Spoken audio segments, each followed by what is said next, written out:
side of the story? Both sides of the story. Both sides of the story. Both sides of the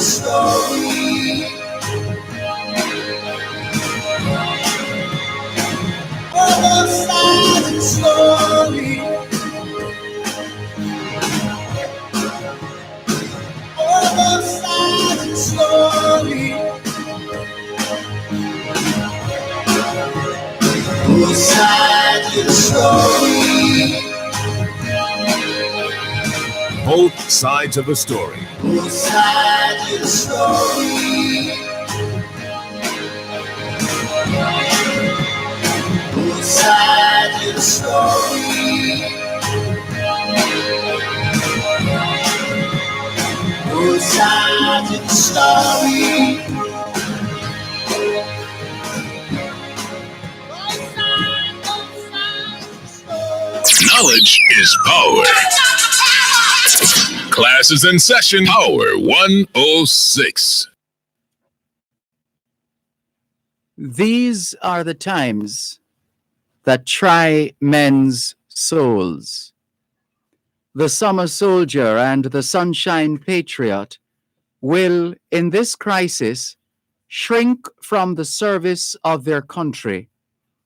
But he that stands by it now deserves the love and thanks of man and woman. Tyranny, like hell, is not easily conquered.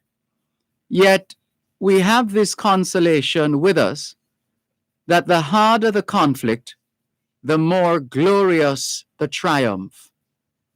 What we obtain too cheap, we esteem too lightly.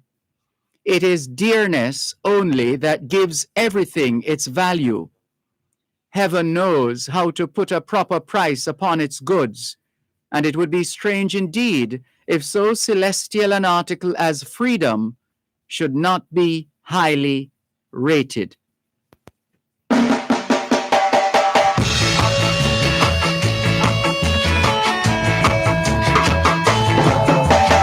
Where have you been, my brown-eyed son? Where have you been, my darling young one? I've stumbled on the side of dread misty mountains. I've walked and I've crawled on 6 crooked highways. I've stepped in the middle of 7 sad forests. I've been out in front of a dozen dead oceans. I've been 10,000 miles in the mouth of a graveyard. It's a hard, it's a hard, it's a hard, it's a hard, it's a hard thing. Oh, what did you see when I son? What did you see, my darling young one? Saw a newborn baby with boots all around it. I saw a highway of diamonds with nobody on it. I saw a blood branch with blood that kept dripping. I saw a room full of men with their hammers a bleeding. I saw a white ladder all covered with water. I saw 10,000 takers whose tongues were all broken. I saw guns and sharp swords in the hands of young children. It's a hard, it's a hard, it's a hard, it's a hard, it's a hard rain. It's gonna fall. What did you hear, my brown-eyed son? What did you hear, my darling young one? I heard the sound of a thunder, it roared out a warning.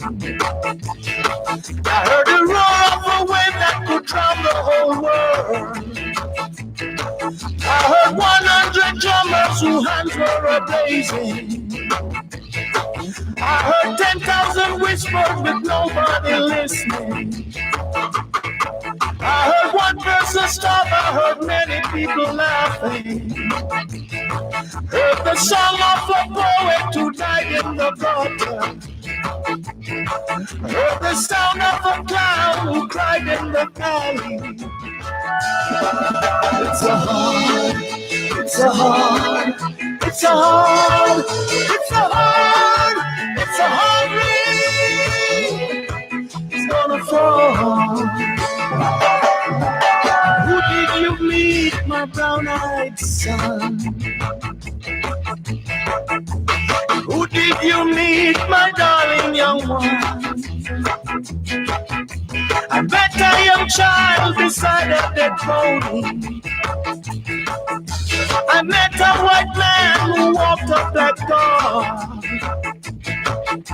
I met a young woman whose body was burning. I met a young girl, she gave me a rainbow. I met one man who was wounded in love.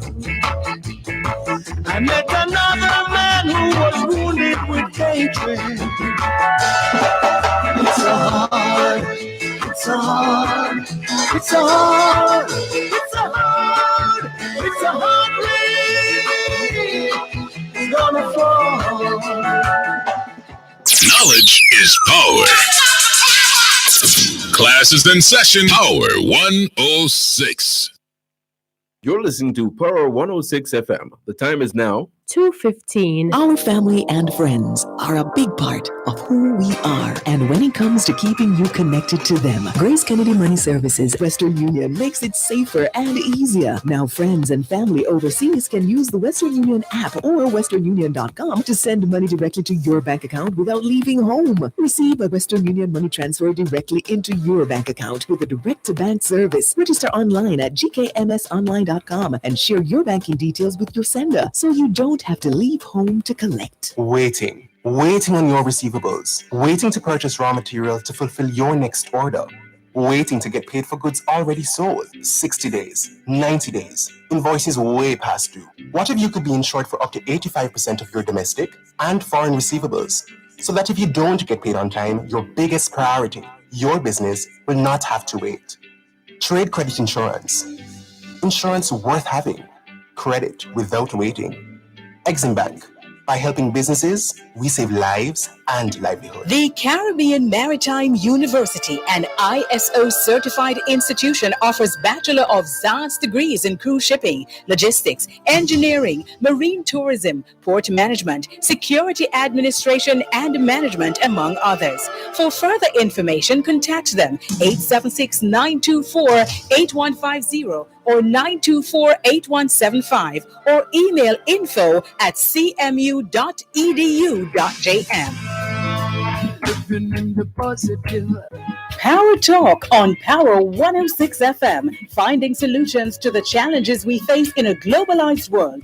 Power Talk, taking talk radio to another level. Join Dr. Herbert Gale on Mondays and Tuesdays and Simon Croskill from Wednesday to Friday as they provide riveting analysis on the issues of the day and speak with stakeholders charged with driving innovation to move Jamaica forward. Tune in for innovative features designed to showcase local developments and highlight how the global issues of the 21st century are being addressed. That's the powerful pair, Dr. Herbert Gale and Simon Croskill on Power Talk, 11 a.m. to 2 p.m. weekdays, right here on Power 106 FM.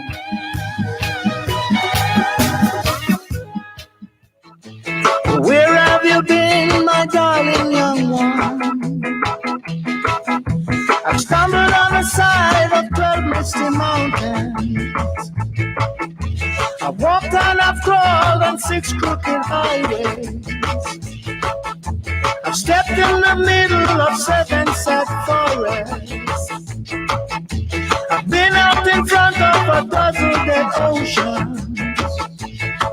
I've been 10,000 miles in the mouth of a graveyard.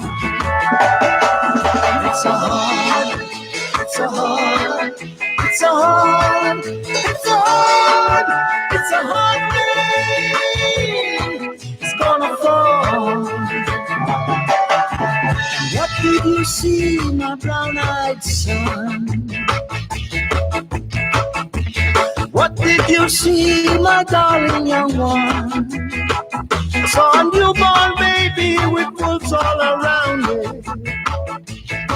I saw a highway of diamonds with nobody on it. I saw a blood branch with blood that kept dripping. I saw a room full of men with their hammers a bleeding. I saw a white ladder all covered with water.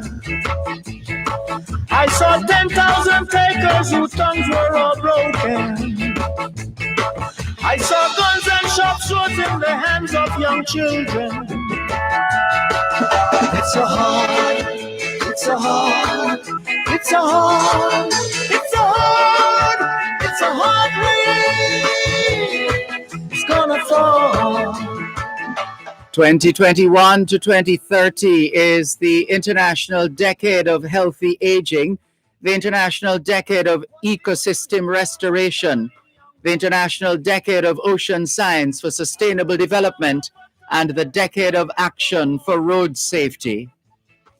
It's the 21st day of the 10th month of 2021, the International Year of Peace and Trust, the International Year of Creative Economy for Sustainable Development, the International Year of Fruits and Vegetables, the International Year for the Elimination of Child Labor, and the International Year of Health and Care Workers. Put another way, it's the 21st day of the 5th month of the 2021 Atlantic hurricane season. And according to the National Meteorological Service here in Jamaica, there are significant weather features in the region at this time. There's an area, well, first of all, there's a tropical wave approaching the Central Caribbean.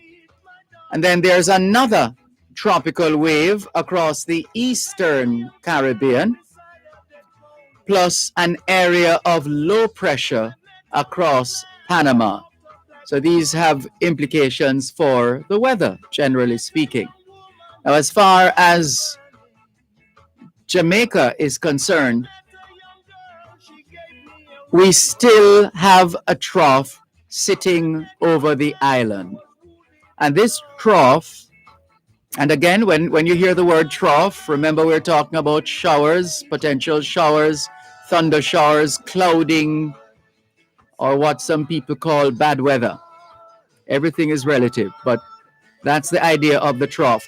So for the past, it's going 2 weeks now in a row that we're being told that this trough continues to hover over Jamaica, and it's expected to continue hovering over us over the next few days. The afternoon will become cloudy with showers and isolated thunderstorms. In fact, we're experiencing that already across sections of most parishes. Tonight will be partly cloudy. As far as tomorrow is concerned, look for isolated morning showers across sections of eastern parishes. Cloudy afternoon with showers and isolated thunderstorms across sections of central and western parishes. So keep those umbrellas handy.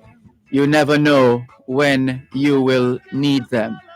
In terms of the other observances for this day, well, let's remind you of the observances for the month of October, first of all, and remind ourselves that we're still in Red Cross Month, Lupus Awareness Month, Breast Cancer Awareness Month, Pregnancy and Infant Loss Awareness Month, Oral Health Month, National Egg Month, Manufacturers Month, Correctional Services Month, Cybersecurity Month, and Domestic Violence Awareness Month.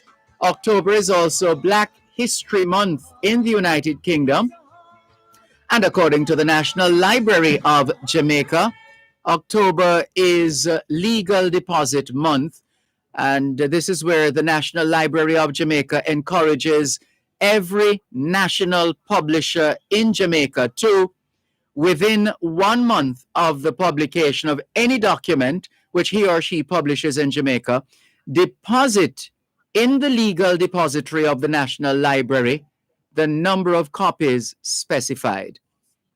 October is also National Heritage Month, and National Heritage Week activities continue. In fact, this week is also Credit Union Week, and we go a step further. Today is International Credit Union Day. Good afternoon and hello to all the 25 credit unions across Jamaica and their membership. Thank you so much for your service to Jamaica, and we wish you all the very best as you continue to serve the people of Jamaica, credit unions of Jamaica. We salute you. Other observances on this day, let's tell you that it's the anniversary of President Ndadaye's death in Burundi is being commemorated. It's Antilles Day in Bonaire, Curacao, Sabah, and St. Eustatius, Army Day in Honduras, Overseas Chinese Day in Taiwan, Revolution Day in Somalia, St. Ursula Day in the British Virgin Islands, and Egyptian Naval Day. Hoy es jueves, el 21 de octubre 2021. Y les saludamos en cualquier parte del mundo que nos están escuchando en este momento. Estamos muy agradecidos por el don de la vida y el privilegio de servirles en otra edición de su programa Both Sides of the Story, ambos lados de la historia. Nunca vamos a tomar su audiencia por sentado, porque sabemos que ustedes tienen otras opciones, y esta es la razón por la cual jamás olvidamos darle las gracias por elegir Both Sides of the Story, ambos lados de la historia, de lunes a viernes desde las 2 hasta las 5 de la tarde, aquí en Power 106 FM. La misión continúa para educar, capacitar, iluminar y estimular el espíritu empresarial. Bienvenidos.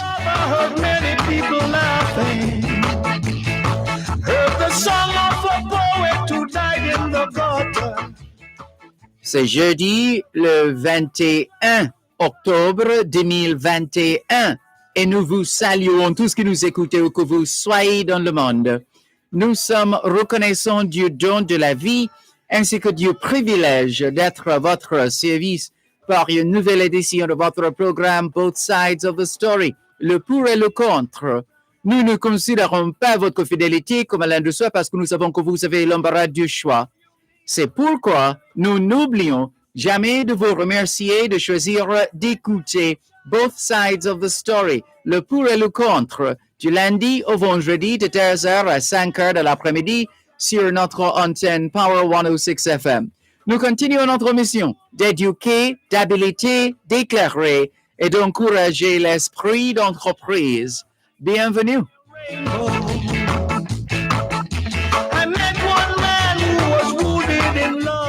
All we're saying is it's Thursday, the 21st of October, 2021, and we greet you well wherever in the world you are listening to us right now.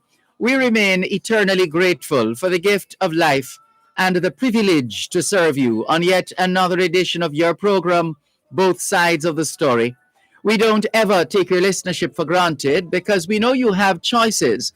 And that's why we never, ever forget to remember to say thanks for choosing to listen to Both Sides of the Story, Monday to Friday, 2 to 5, right here on Power 106 FM. The mission continues to educate, empower, enlighten, and encourage entrepreneurship. Welcome.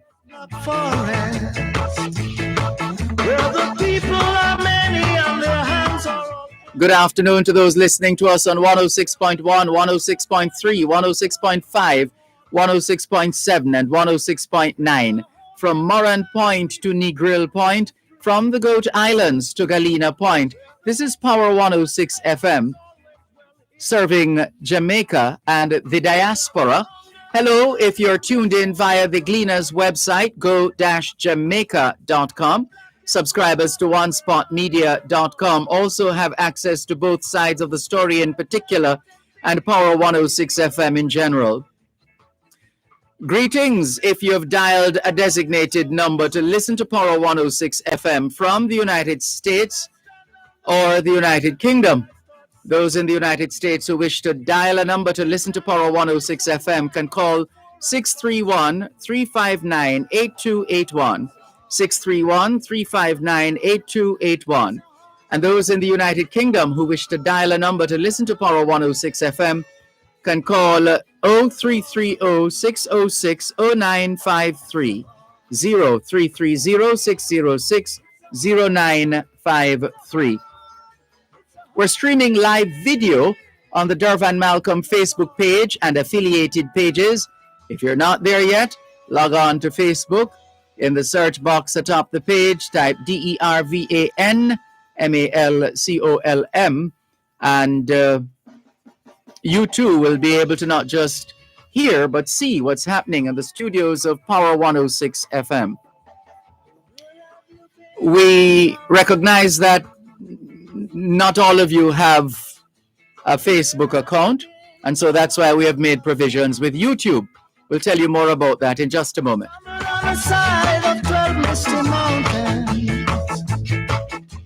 You're listening to Power 106 FM. The time is now 2:30. The following is a public service announcement from Power 106 FM. Jamaica. Each wave of the COVID-19 pandemic with the added danger of variants has brought unprecedented pressure on public resources. Our hospitals and healthcare workers at breaking point. Our economy battered, families in mourning, and our children face an uncertain future due to learning loss. In this race against COVID-19, we must stay in it to win it. We must continue using techniques that can help to beat the virus. Follow COVID-19 mitigation measures, including wearing masks, sanitizing, 6 feet of physical distance from others. And on this leg of our relay, we can win with vaccination. These safe and proven vaccines can make the difference against COVID-19.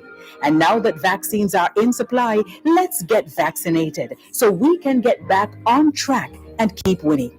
The finish line against COVID-19 is in sight. And with true Jamaican determination, we can all have the victory. Brought to you by your friends at Power 106 FM. So we ain't giving up now.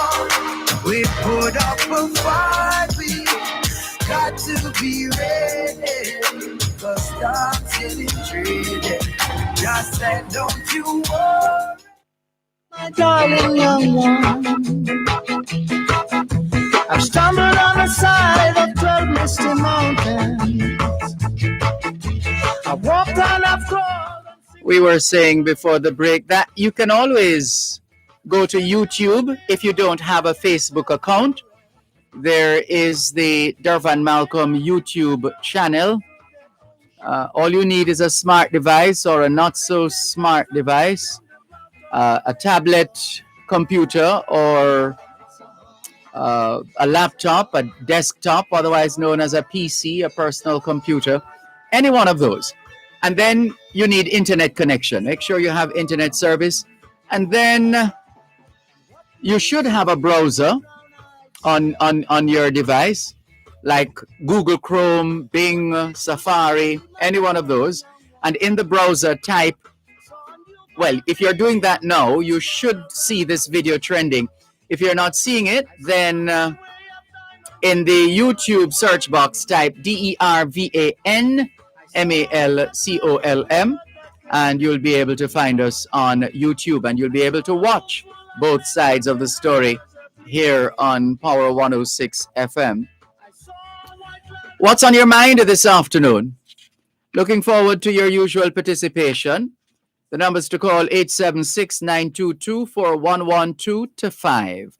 That's 876-922-4112-5.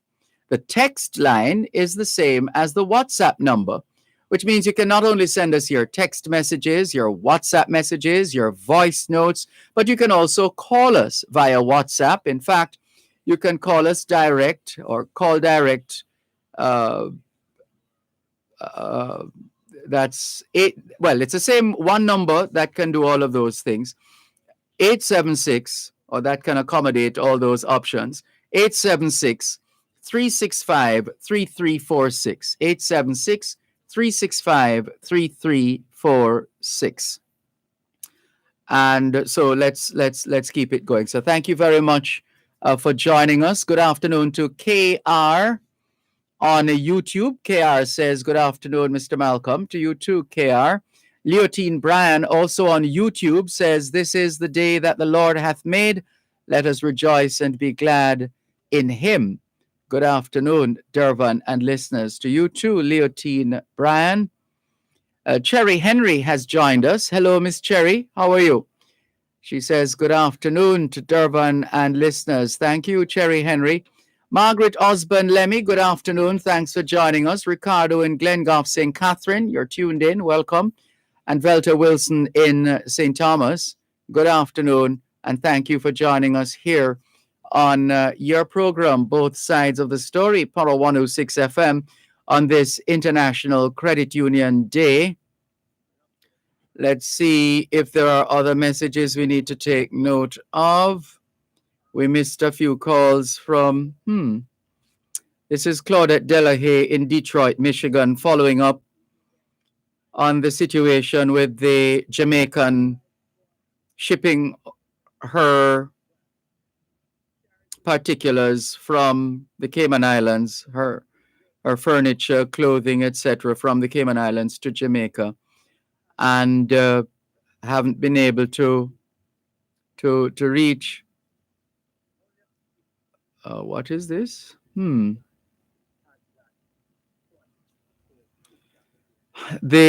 She's saying that the Cayman police informed her that 2 containers were shipped by Reliable Transport to Jamaica by a Mr. Horace. They have been seized on Kingston Wharf by the Jamaican police. I was informed that Mr. Horace of Reliable Shipping has been banned from the Cayman Islands, and that his shipments, usually on a typical basis, got held at the wharf in Jamaica, when dispatched from the Cayman Islands.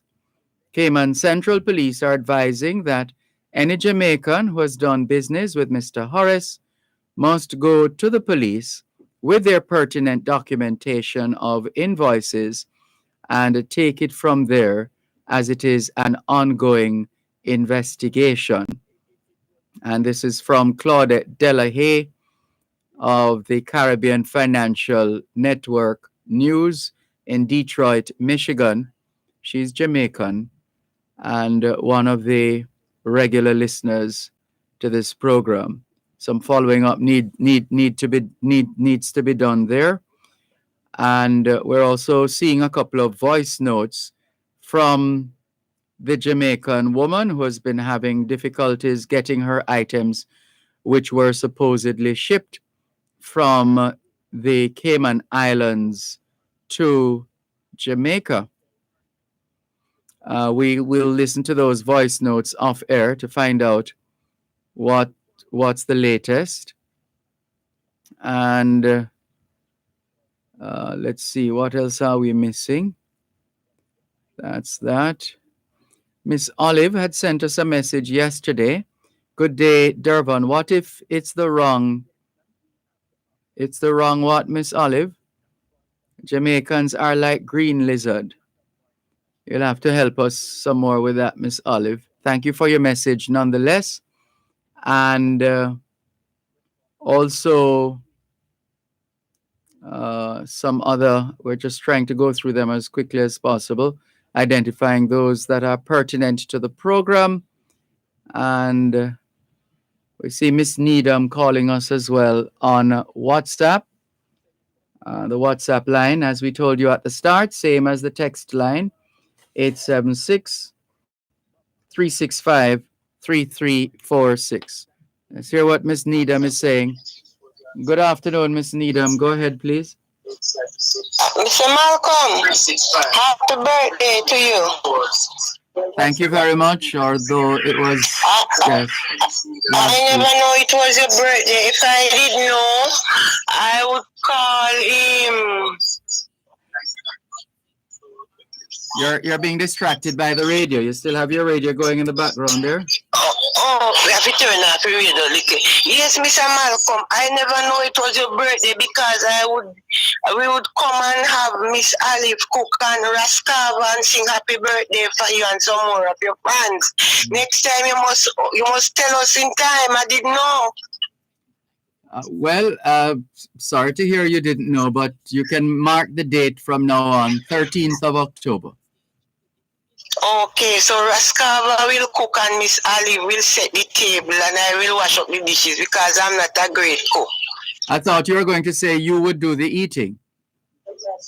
Yes, I would eat Mr. Malcolm and Grandma Six laughing.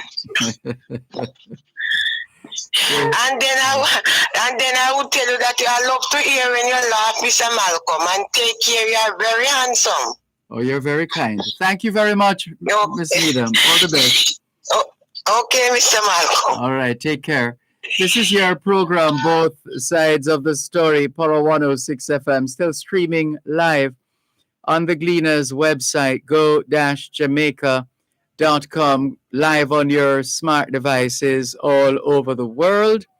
Taking your calls on 876-922-4112 to 5. Someone has sent us a video asking us to watch and comment on the video. Well, we'll have to check off air if it has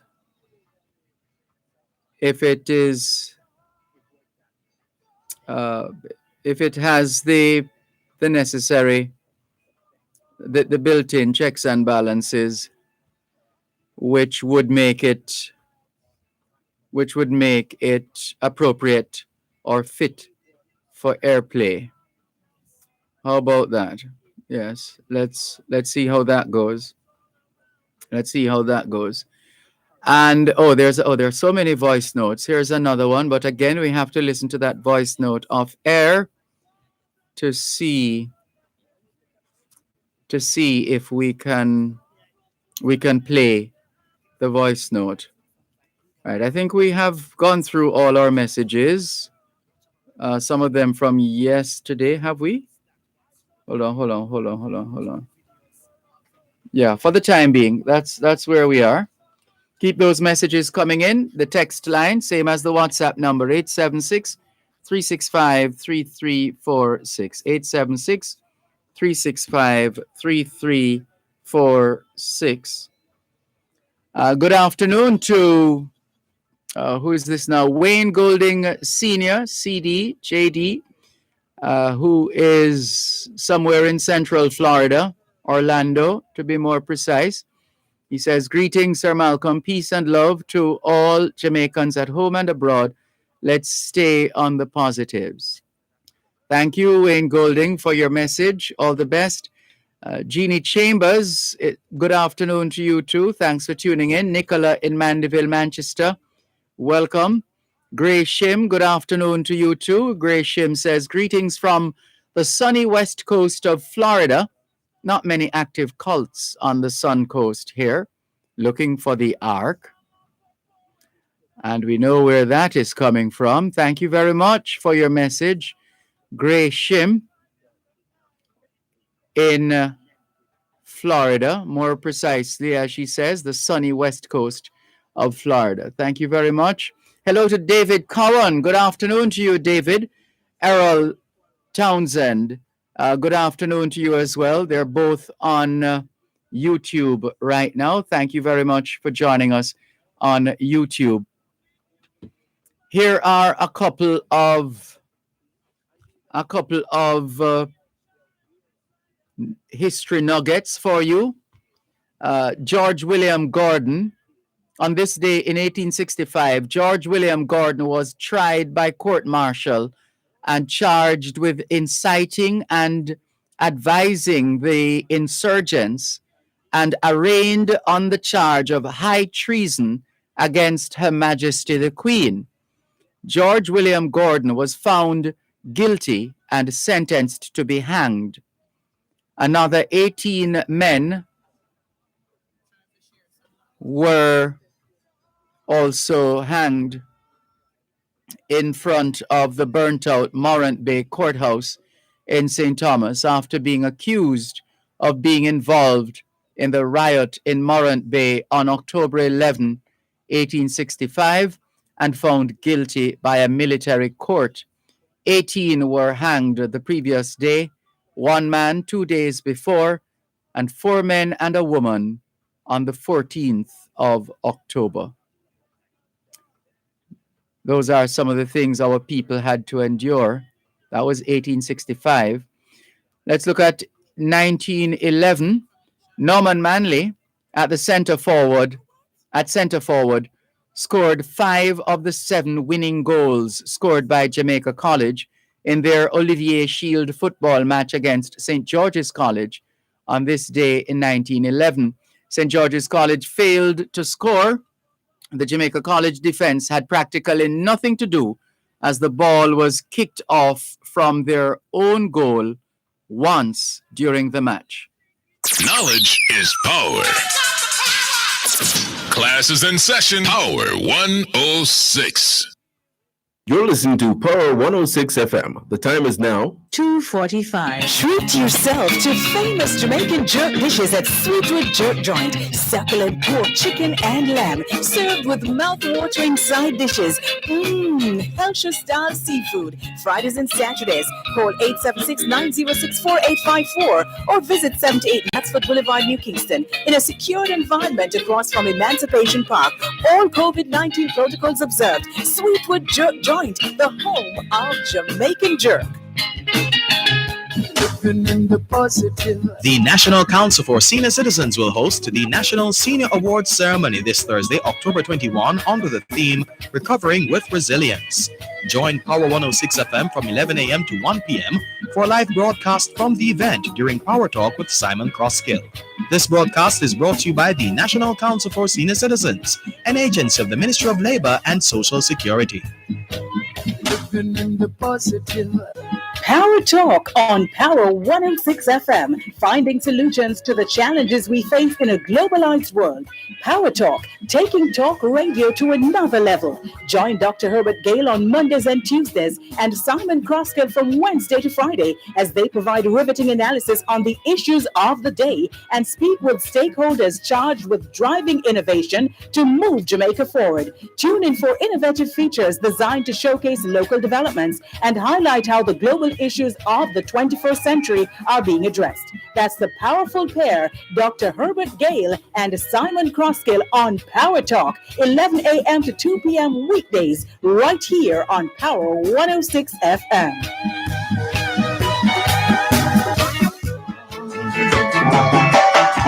And what did you see, my brown-eyed son? Thanks a lot for staying with us here on your program, Both Sides of the Story, Power 106 FM, still streaming live on the Gleaners website, go-jamaica.com, live on your smart devices all over the world. Some more history for you in this National Heritage Week. Let's look at, and so far featuring in today's compendium of historic events, 3 national heroes, well, 2 so far, and we're going to tell you about a third in a moment. George William Gordon, who was tried by court-martial and charged with inciting and advising the insurgents and arraigned on the charge of high treason against Her Majesty the Queen, found guilty and sentenced to be hanged. This was on this day in 1865. We told you on this day in so that's George William Gordon. We told you as well on this day in 1911, Norman Manley, who was quite an athlete, an outstanding athlete of immense proportions, whether it's champs, as in track and field, or football, because here he was at center forward, scoring 5 of the 7 winning goals scored by Jamaica College in their Olivier Shield football match against St. George's College. And St. George's College failed to score. And as you heard, the Jamaica College defense had practically nothing to do, as the ball was kicked off from their goal only once during the match. Was that the match? There was a football match where Jamaica College, I don't remember which team they beat, but they, something like 12-0 or some score like that. And would you believe that the principal of JC at the time scolded the members of the football team to say that was not sportsmanlike to have given that team so many goals, to have scored so many goals against them. Yes. I don't remember if it was this match with Norman Manley or another match, but that did happen. And the JC old boys who know, well, you can bear us out in that regard. So we have talked about George William Gordon and Norman Manley in different circumstances. Now, all happening, involved in things that happened on this day in 19, whenever, on this day, the 21st of October. On this day in 1932, Councillor Marcus Garvey, yes, you heard right, councillor, he was a councillor. Councillor Marcus Garvey said, and this was his perspective on what was happening at the time in Jamaica. 1932, he was a councillor in the KSAC, right, because the KSAC was merged administratively back in 1923, right, and this we're telling you about was 1932. So Councillor Marcus Garvey said that, unfortunately, listen to what Marcus Garvey said about Jamaica and its education system and its people on this day in 1932. Councillor Marcus Garvey said that, unfortunately, our educational system for the common people stops at the age of 14 years. And we have, because of that, been developing a large population of people who have to interpret life for themselves between ages 14 and 20. And generally, they interpret life in a bad and wrong way. I do hope the day is not far distant, he continues, when the work of our teachers up to the age of 14 will not be spoilt by the neglect between that age and manhood. So apparently, there was a time in our history, as far as our education system was concerned, when as Marcus Garvey puts it, the educational system for the common people stopped at age 14. That's where it stopped. You got to 14 and that's it. Your education is over. Time to go and be I can't even say be an adult, because at 14 you're still not an adult. But that's how it is apparently, according to Marcus Garvey, speaking on this day in 1932 in his capacity as a councillor in the Kingston and St. Andrew Corporation, KSAC. There was a time as well in Jamaica when, here is something that we take for granted. These days, a lot of football matches, well, COVID-19 aside, a lot of football matches take place on Sundays. Sunday is usually a big day for football in more ways than one. And we have had a league here in Jamaica where a lot of the matches have been on Sundays as well. Well, that wasn't always the case. We're still in the year 1932, and the Council of the Jamaica Football Association On this day in 1932, the Council of the Jamaica Football Association decided to allow league football games to be played on Sundays.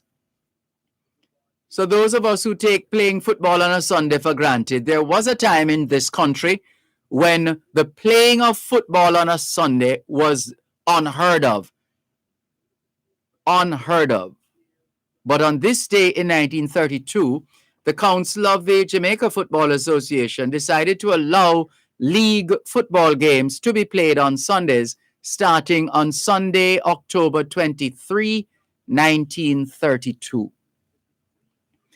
And there's another happening involving Jamaica's first national hero, this time 1937. On this day in 1937, Marcus Garvey, who was on a cruise tour of the Eastern Caribbean, arrived at Port of Spain in Trinidad and was allowed to land by the immigration authorities on condition that he would not hold any outdoor meetings nor speak on political matters at indoor meetings. So Marcus Garvey was allowed to land in Port of Spain, Trinidad and Tobago on this day in 1937 on condition that he would not hold any outdoor meetings and would not speak on political matters at indoor meetings. So Jamaicans have always had to deal with restrictions of one kind or another in Trinidad and Tobago. Good afternoon to our brothers and sisters in Trinidad and Tobago. 1946 for the people who live in Cumberland.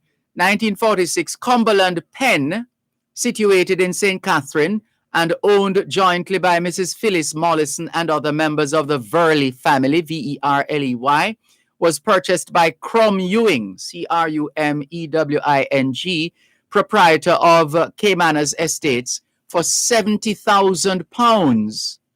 A large banana, cane, and grazing estate of 4,000 acres, Cumberland Pen had been owned by the Verley family for several generations. If your name is Verley, Verley, that's your family. Here's another one, another thing that we take for granted in terms of how our women were treated in the days of old, or in the olden days, as they say, as opposed to what happens now. Because on this day, 1947, women in government service, women in the government service, women in the public service here in Jamaica, effective this day in 1947, could get married and retain their employment. On this day in 1947, it was revealed that, or announced that, women in the government service could now marry and retain their employment. And this applied equally to civil servants and for women in the postal and telegraph services. Regulations for maternity leave were also being worked out, and while a single woman would be allowed 1 month's maternity leave, on the first occasion only, married women would always be entitled to a month's maternity leave in all cases, in addition to whatever other leave had been accumulated. So those were the laws at the time, 1947 in Jamaica. Let's look at 1957. Cyclists were provided with a special lane on Slipe Road between Torrington Bridge and Crossroads in St. Andrew, when broken yellow lines were painted along both sides of the road, providing enough space for two cyclists to ride beside each other comfortably. So we did make special provisions for our cyclists in Jamaica back in 1957, at least that special lane on Slipe Road between Torrington Bridge and Crossroads. No such thing these days. Absolutely none. But we have seen, those of us who have traveled to certain places, we have seen designated lanes for cyclists. Let's go to 1968. Police grappled with 30 demonstrators who invaded the offices of the Jamaican High Commission on Bruton Street, Mayfair, London, carrying 16 people bodily from the building and depositing them on the sidewalk, where they arrested 14, including well-known Jamaicans residing or studying in London. Those arrested included novelist Andrew Salkey, students Trevor Monroe and Lloyd Samuels, playwright Barry Record, BBC announcer Dwight Wiley, and poet Basil Smith. The demonstrators were protesting the banning of University of the West Indies lecturer Walter Rodney and his expulsion from Jamaica by the government. That all happened in 1968. Jamaicans in the diaspora at the time protesting against a decision made in Jamaica and were arrested as they were protesting. There's more after the break. Knowledge is power. Class is in session. Power 106. You're listening to Power 106 FM. The time is now 3 o'clock. The Caribbean Maritime University, an ISO certified institution, offers Bachelor of Science degrees in cruise shipping, logistics, engineering, marine tourism, port management, security administration, and management, among others. For further information, contact them 876-924-8150 or 924-8175 or email info@cmu.edu.jm. Did you know that the National Irrigation Commission Limited is the sole authority for irrigation systems in Jamaica? The National Irrigation Commission Limited enables the improvement in agricultural productivity through the provision of efficient and affordable irrigation to farmers and other customers. Contact them 977-6624 or 977-6727 or visit their website www.nicjamaica.com to learn more. Irrigation, making the difference in agriculture. The following is a public service announcement from Power 106 FM. Jamaica. Each wave of the COVID-19 pandemic, with the added danger of variants, has brought unprecedented pressure on public resources. Our hospitals and healthcare workers at breaking point. Our economy battered, families in mourning, and our children face an uncertain future due to learning loss. In this race against COVID-19, we must stay in it to win it. We must continue using techniques that can help to beat the virus. Follow COVID-19 mitigation measures, including wearing masks, sanitizing, 6 feet of physical distance from others. And on this leg of our relay, we can win with vaccination. These safe and proven vaccines can make the difference against COVID-19. And now that vaccines are in supply, let's get vaccinated so we can get back on track and keep winning. The finish line against COVID-19 is in sight. And with true Jamaican determination, we can all have the victory. Brought to you by your friends at Power 106 FM. So we ain't giving up, no. We put up a fight, we got to be ready. Cause time's getting traded. Just said, don't you worry, living in the positive. Power Talk on Power 106 FM, finding solutions to the challenges we face in a globalized world. Power Talk, taking talk radio to another level. Join Dr. Herbert Gale on Mondays and Tuesdays and Simon Croskell from Wednesday to Friday as they provide riveting analysis on the issues of the day and speak with stakeholders charged with driving innovation to move Jamaica forward. Tune in for innovative features designed to showcase local developments and highlight how the global issues of the 21st century are being addressed. That's the powerful pair, Dr. Herbert Gale and Simon Croskell on Power Talk, 11 a.m. to 2 p.m. weekdays, right here on Power 106 FM.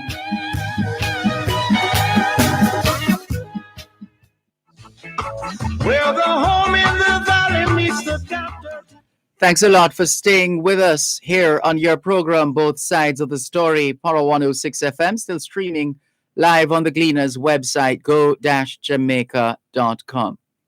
One of the criticisms of our education system in Jamaica has been that we're only interested in the passing of exams. Apparently, this isn't a new concern, because back in 1969, on this day in 1969, the headmistress of the Montego Bay High School for Girls, E. Graham, described the program of junior secondary education designed to make secondary education available to every child as most admirable, but warned that far too much emphasis was being placed on the passing of exams, with the danger of schools becoming factories for examinations. So that was a concern that that's a concern that goes all the way back to 1969 here in Jamaica. Let's go to 1970. An announcement was made by the Minister of Finance and Planning, Edward Siaga, that Barclays Bank DCO, the second largest bank in Jamaica, was going public. A Jamaican company was to be formed early in the following year to take over the banking business, which was at the time being done by the Jamaican branch of the British Bank. And as I understand the history, what was then Barclays Bank eventually became National Commercial Bank, NCB. And for the people who live in Meadowbrook Estates, although I think we say Meadowbrook Estate, but they had Meadowbrook Estates. I guess after a while, people just started dropping the S. But if you live in Meadowbrook Estate or Estates, if you live in Meadowbrook Estate, here's what you paid for your houses back in 1973. On this day in 1973, it was advertised in the Gleaner, Meadowbrook Estates Phase 2 costs $20,900.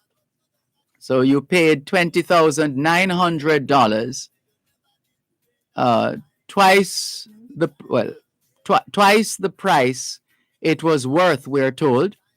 So it was advertised in the Gleaner on this day in 1973. Meadowbrook Estate Phase 2 costs $20,900, twice the price it is worth. First deposit of $1,000 due on signing contract. Second deposit of $2,000 due on February 1, 1974. Final deposit of $1,900 due on May 1st, 1974. Mortgage available, $18,000. Monthly payments, $187.80. Closing costs, $1,395.75. Those were the prices, or that was the breakdown of that arrangement based on the advertisement in the Gleaner promoting Meadowbrook Estate Phase 2, which we're told costs $20,900, twice the price it was worth. Let's give you a couple more before we wrap. 1976, orders to the value of some $1.3 million had been signed by Jamaican manufacturers with European buyers as a result of the Expo Jam 76 mission of the Jamaica Exporters Association. Sales were projected at $9.7 million for the following year. So this was Expo Jamaica, 1976. Orders to the value of some $1.3 million were signed by Jamaican manufacturers with European buyers as a result of the Expo Jam 76 mission of the Jamaica Exporters Association. And shall we give you one more? One more. 1996, Prime Minister P.J. Patterson assured the country that the government would continue to invest in the athletes of Jamaica on a continuous basis. He added that the training facilities, including G.C. Foster College, would continue to be upgraded to keep athletes on the forefront of the world achievement. So we're going to leave the history there for now. Hope you found something useful in our sharing a bit of our history. And while we're there, let's look back at last year this time. Last year this time, some of the stories that were teased on the front page of the Gleaner. CXC overturns failing English grades for majority of JC students. Do you remember that? And CXC, the results showed that most JC students had failed English. Apparently, that was a problem, some kind of technicality on the part of CXC. So CXC overturned those failing English grades for the majority of JC students last year. This time, also teased, 7 pastors given awards on Heroes Day. Concerns raised ahead of boys' friendlies, as in the Reggae Boys. And there was, don't know if we could call it a front page, not a front page editorial, but notification of significance. We remain independent, comma, fair. We remain independent, comma, fair.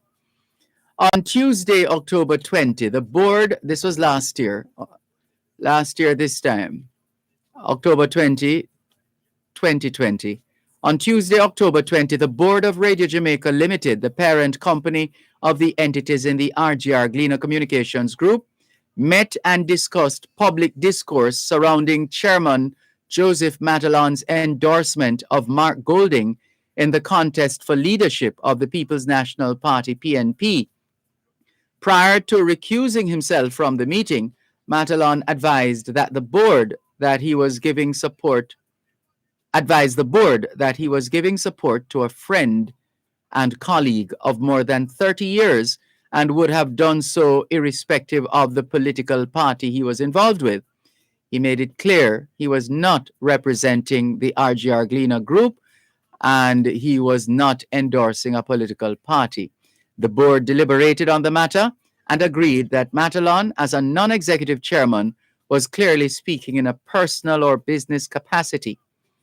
The RGR Gleaner board was led in this meeting by Deputy Chairman Mr. Lawrence Nicholson, and it reaffirmed the independence, fairness, and professionalism of the editorial arms of Radio Jamaica, Television Jamaica, and the Gleaner, which will not endorse political parties or candidates in any election. It was noted that the group had a diverse 13-member board, which is guided by robust governance principles, is committed to journalistic integrity, accountability, and meeting the credible information needs of our advertisers, listeners, readers, and viewers. So that was one big controversy around this time last year, the endorsement of Mark Golding in the leadership race of the People's National Party. COVID-stricken Portland councillor dies was another front page story. 61-year-old Portland councillor Irvin Brown died on the 19th, October 19, 2020, last year. And also on the front page of the Gleaner, well, the big story was Golden Age Cluster. Remember that? Golden Age Cluster. 43 COVID-19 cases discovered among elderly residents, staff at Kingston Home. A COVID-19 cluster of 43 cases discovered at the Golden Age Home in Vineyard Town, Kingston, had triggered emergency protocols to cauterize the spread of the deadly virus among the high-risk group. And Obviously the golden age homes in Jamaica learned their lessons, and we haven't heard any significant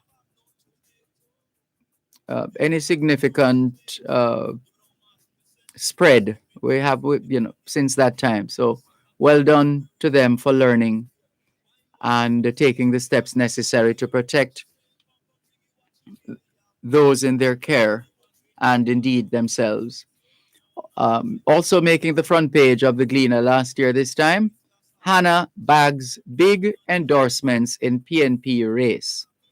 And the story was Lisa Hannah had picked up the endorsement of two key People's National Party PNP operatives as the campaign for the presidency of the 82-year-old political organization intensified. So just some reminders of what happened in Jamaica last year, or as it was reported by the Gleaner last year this time. So we're moving on right now. And there are a couple of stories we're watching, still keeping an eye or an ear out with respect to St. Thomas and whether that individual is still at large or has whether the police are any closer to taking him in, and that the people of St. Thomas will allow the law to take its course. That's one. One moment, please. You're listening to Power 106 FM. The time is now 3:15.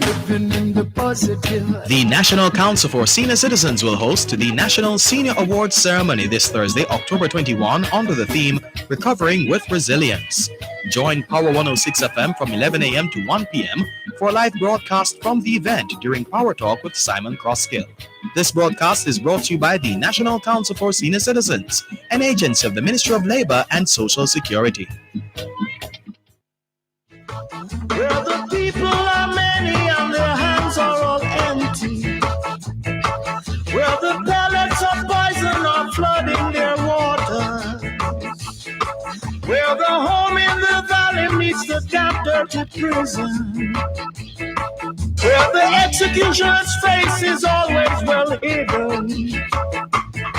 Where the hunger is ugly, where souls are forgotten. Where black is the color, where none is the number. And I'll tell it and think it and speak it. Thanks a lot for staying with us here on your program, Both Sides of the Story, Power 106 FM. The numbers to call 876-922-4112, 876-922-4113, 876-922-4114, and 876-922-4115. The text line, same as the WhatsApp number, which means you can not only send us your text messages, but your WhatsApp messages. You can call us via that same number, 876-365-3346, 876-365-3346. And good afternoon to Barry, who's connecting with us on our text line. Let's see what's happening on WhatsApp. This one says, up, up, up, nice weather here in New Jersey.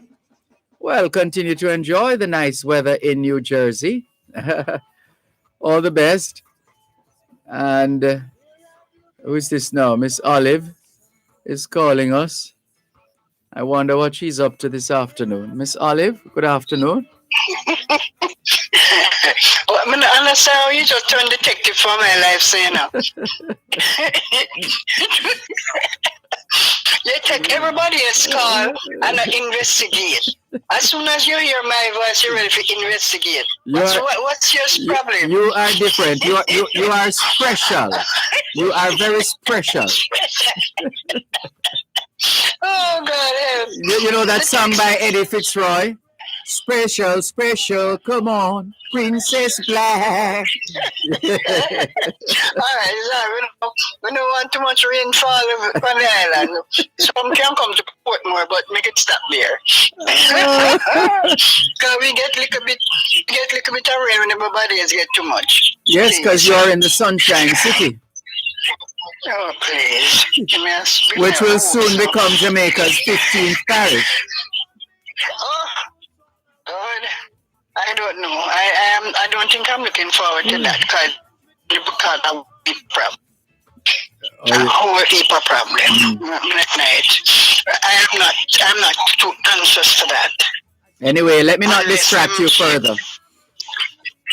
Yeah, what the text I sent you yesterday was about the killing of this young man. Oh yes, yes. And when I said I hope it's not the wrong person, and it turned out to be the wrong person. And even if it was the so-called right person, it would still be wrong.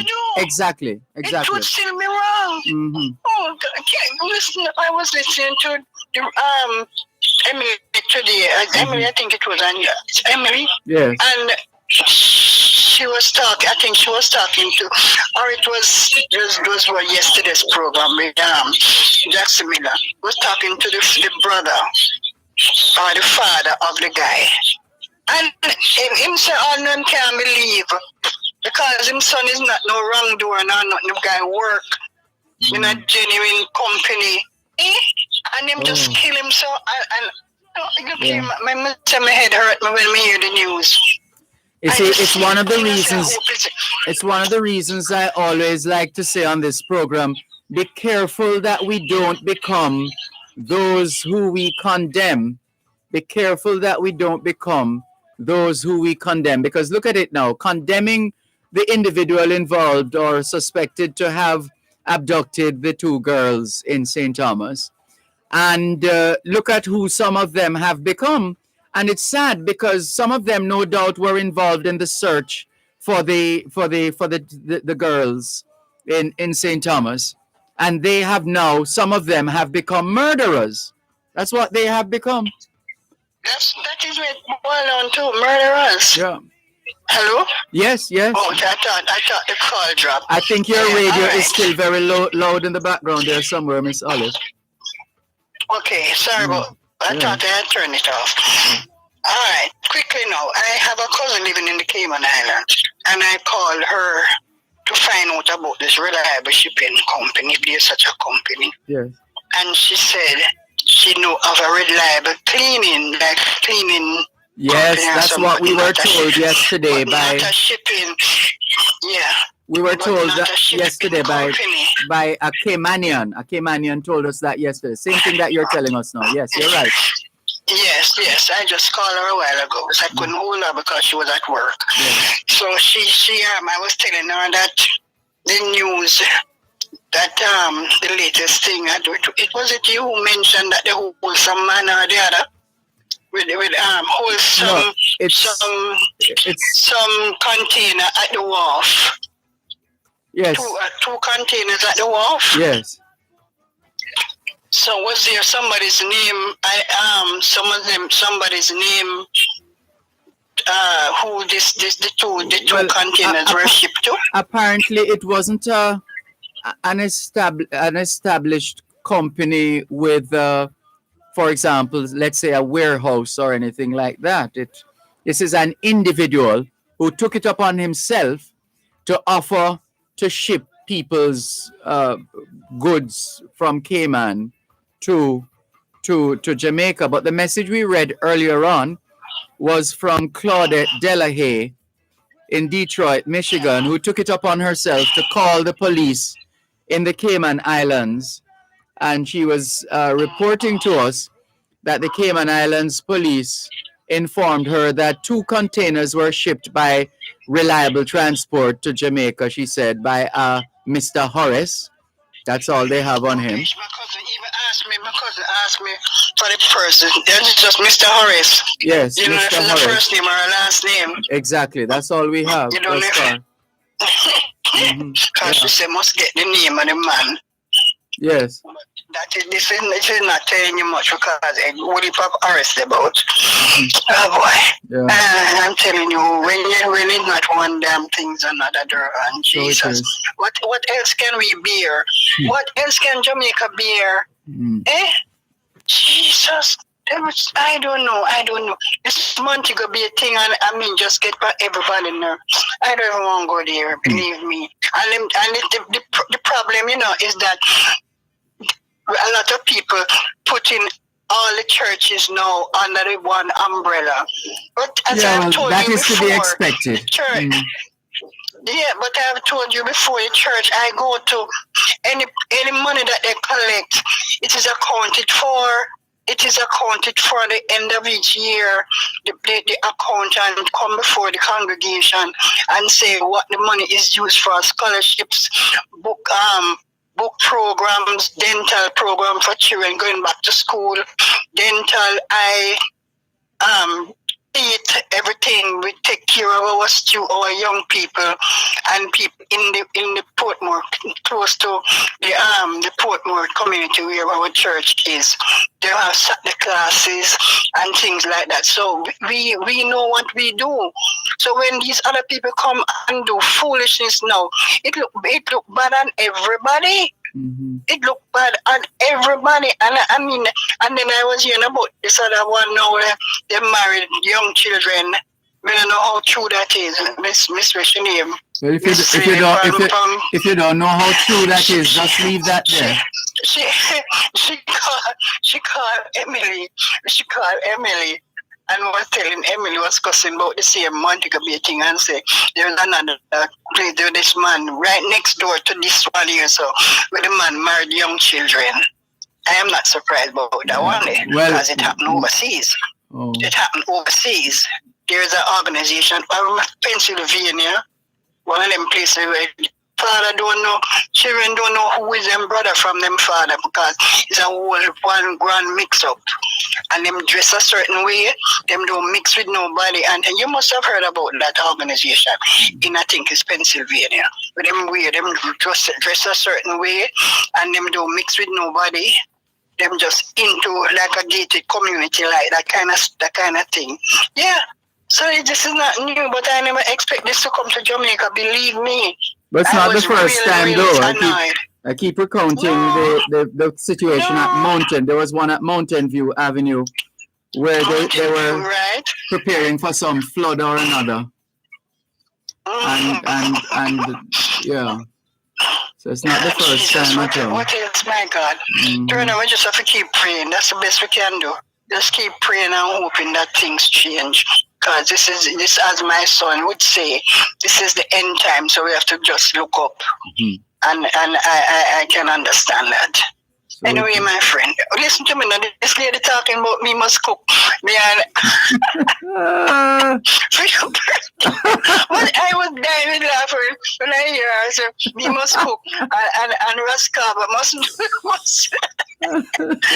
What is wrong with these people? When I'm take Miss Oliver.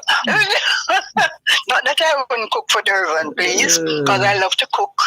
When I was working, anything to do with parties and cooking and things is Miss Olive them turn to. I see. Understand? So even at home, you know that I get to this age now, them put me one side, say, Mommy, you need to sit. We will do this. But I used to take over the kitchen big time with my potato salad and my macaroni and cheese and my roast chicken and all them something that make me drink. I used to do that from Siemens Bank, mining, this other place where cooperative department, all of them place there. Yes, so I'm a cooking idiot. Was rather, not anymore. Not anymore. I can barely stand up no much more for cook. Oh Lord, but I still do my thing, you know what I mean? Yeah. I still do my thing, but I was really, really amused when this lady take on the cooking thing. And I thank her for thinking of me in such high regard. Okay. Me and my boyfriend there. Oops. Popeye. Okay, Dervan, you take it easy. You too. Bye-bye. Okay, Take care. Bye-bye. Okay. Right. My late mother would say a little laughter is better than quarrel. So it is. All right. Let's continue with more on your program, Both Sides of the Story, Power 106 FM. Still streaming live on the Gleaners website, go-jamaica.com. Live on your smart devices all over the world. Taking your calls on 876-922-4112 to 5. 876-922-4112 to 5. Text line, same as the WhatsApp number, 876-365-3346. 876-365-3346. On WhatsApp, Miss Pearl says, Sir D, you and my son-in-law have the same birthday, the 13th of October. Sorry, I did not send you a happy birthday. Now I'm saying happy belated. Sir, my son-in-law, he's one of the best sons-in-law in Jamaica. I will say it again, the best. I introduced him to my daughter 3 years later. I introduced him to my daughter. 3 years later, he married her. We both love each other dearly. God bless you. Well, it's always good when we're able to find companionship and to take it to the other level of what they say, sealing it and seamlessly becoming one family. That's always a joy. Always a joy. Thank you very much for sharing that story with us, Miss Pearl. All the very best. Here are some more messages quickly before we take more of your calls.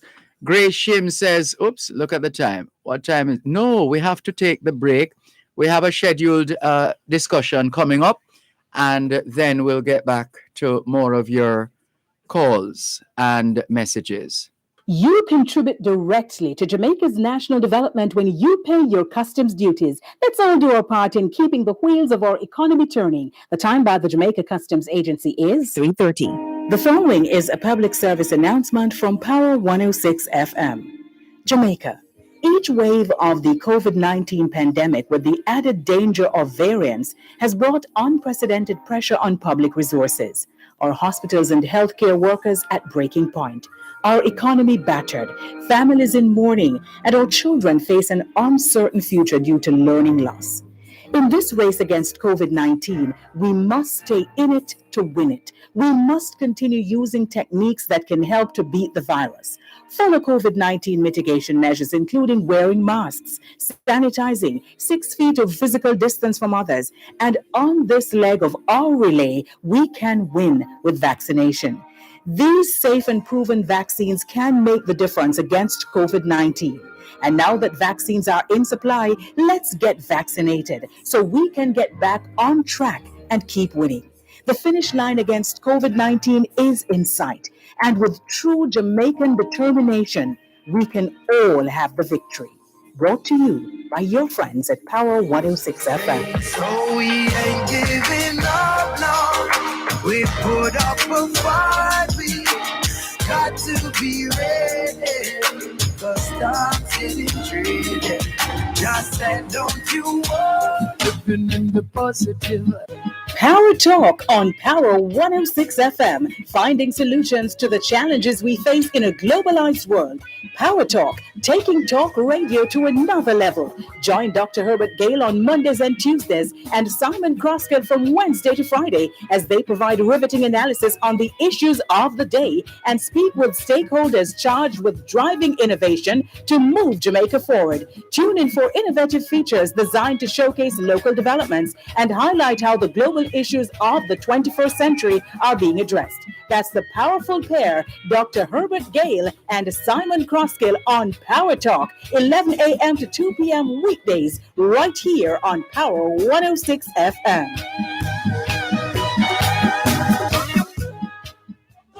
To dive in the gutter, heard the sound of a clown who cried in the alley.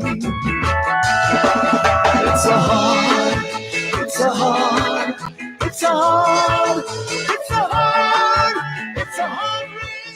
Thanks a lot for staying with us here on your program, Both Sides of the Story, Power 106 FM, the story of Jamaicans at home and abroad. And at this time, we are going to learn more about the private sector organization of Jamaica, PSOJ, Free Virtual Financial Literacy Conference under the heading Building Wealth.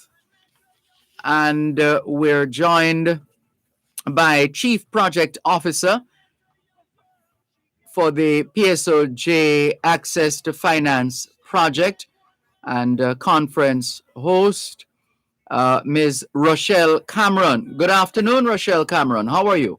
I'm great. Thank you for having me, Dervan. Great to be on the program. Right. The connection sounds just a little wobbly in terms of the strength of the audio we're getting from your end. If there's Is anything it better now? a little better, let's see how it goes as the discussion progresses. Okay. And let's say hello as well to Vice President of Investment Banking at Barita Investments, Ms. Therese Kettle. How are you? Hi, good afternoon. Good afternoon, Rochelle. Good afternoon, Dervan. Good afternoon. Good afternoon to you, listeners. Great. Thanks for joining us. Well, one of the things we can say about the private sector organization, PSOJ, is that you're always involved, Rochelle Cameron, in one project or another that has something to do with Jamaica and Jamaicans, development, etc., etc. Is this in keeping with that reputation that the PSOJ has, or is this is this more than how we're viewing it? This free virtual financial literacy conference, Building Wealth. Is there more to it than we're picking up right now? So this, Dervan, is the commitment of the PSOJ in the recovery of our businesses from COVID, in raising the financial literacy of the country, because if we build wealth for our individuals and our business, we build wealth for this nation. To building a stronger and more resilient small business sector. And this is part of what we've been doing with regard to MSMEs. We staged a conference in March of this year that was focused on digital literacy, because in these times that is crucial. People have to be improving their digital literacy, but also going digital. And also, this is about ensuring that we have a generation of Jamaicans, because we want our young people in the conversation now who are ready and able to build and sustain wealth. This is more. This is moving from persons just going to school to get a piece of paper, to get a job.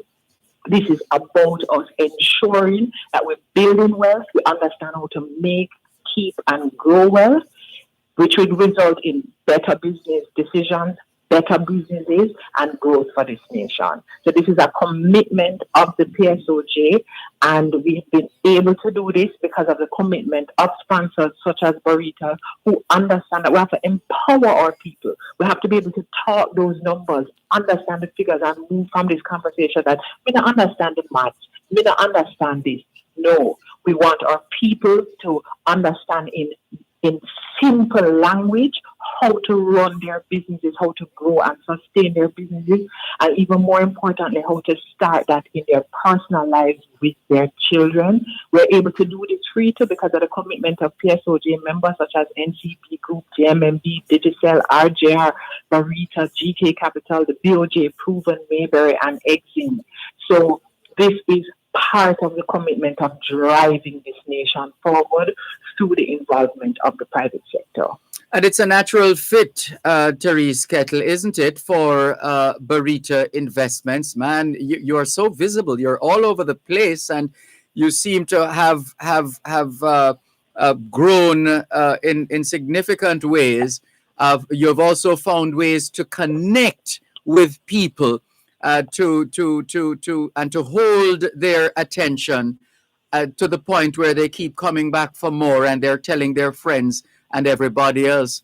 What is causing this explosion of interest in investments as far as you are aware, Therese Kettle? Okay. All right. So thank you for that question, Dervan. So yes, people are definitely interested in Barita Investments Limited. And one of the things, Rochelle spoke to it a while ago, that, we are geared towards ensuring that we have an educated investor. Why is it that people are gravitating towards Barita Investments Limited? It's because we put the information out there in a manner that is easily understood and that can be applied by investors, right? So that is something that is very important, that a lot of investors want. They don't know anything about investing and they want it in easily understood, in an easily understood way, to make sure that they are able to understand everything about investing. So people gravitate towards us. We're big on social media. We're big in the traditional media space as well, because we're not leaving out anybody, because we want everybody to become literate as it relates to, financial literacy. We want to ensure that people understand the importance of budgeting. A lot of people don't budget. And, a lot of us have a love-hate relationship with budgeting. A lot of us don't invest. We don't know anything about borrowing. We don't know anything about taxation.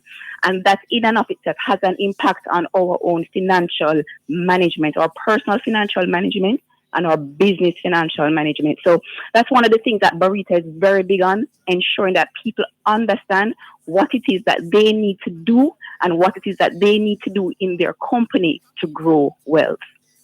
Thank you very much for that solid response, Therese. Let's go back to Rochelle Cameron, because there's a tendency on the part of some of us to see the private sector organization of Jamaica, PSOJ, as just being an organization of the big brands, the big name corporate entities, etc.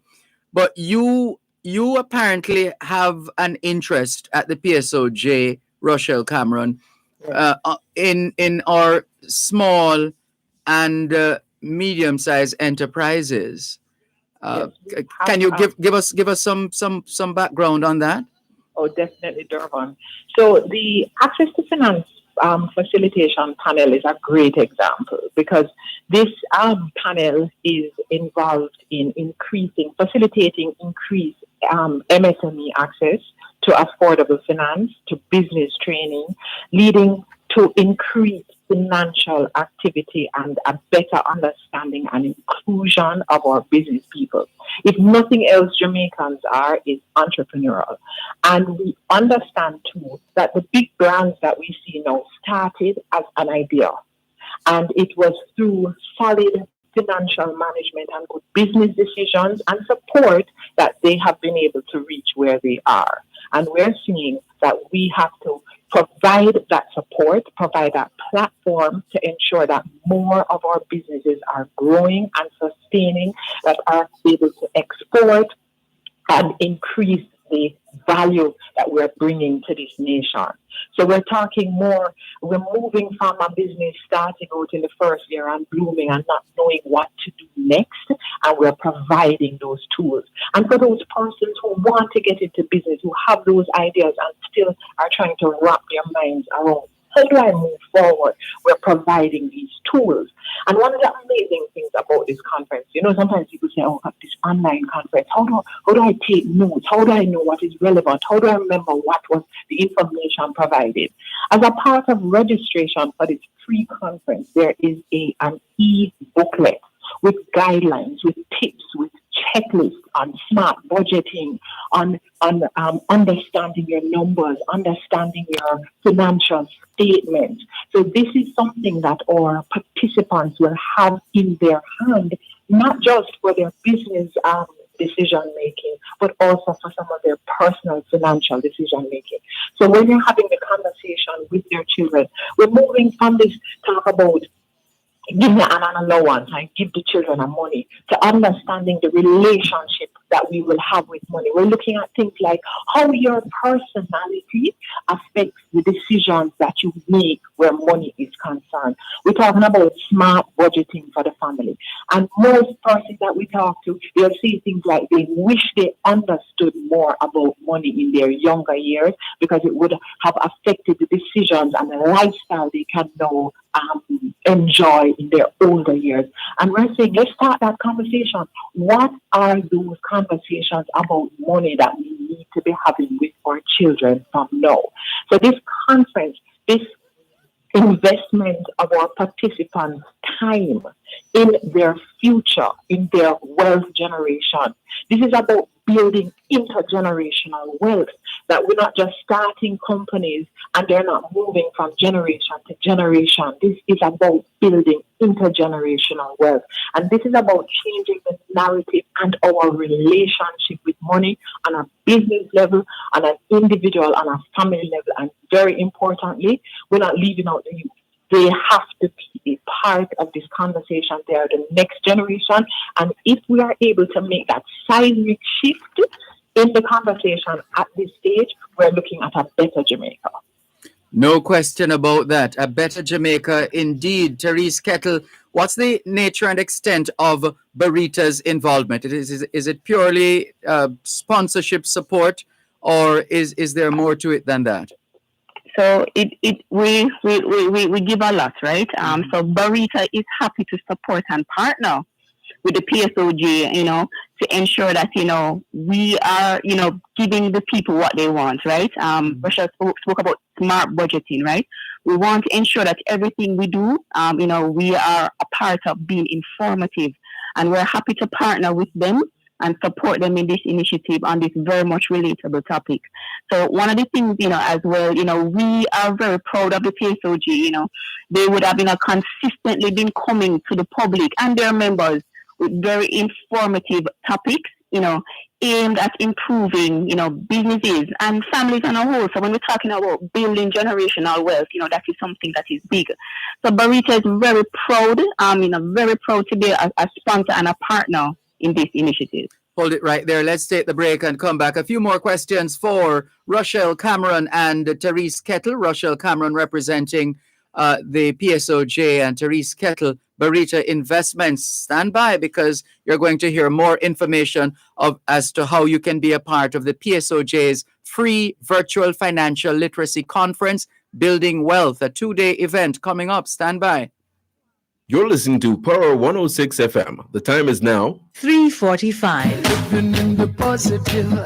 Tune in every Thursday at 11:30 a.m. to midday for your Legal Corner with Dahlia Walker Huntington during Power Talk on Power 106 FM. You can call our numbers 876-922-4112-5. The text and WhatsApp line is 876-279-8598.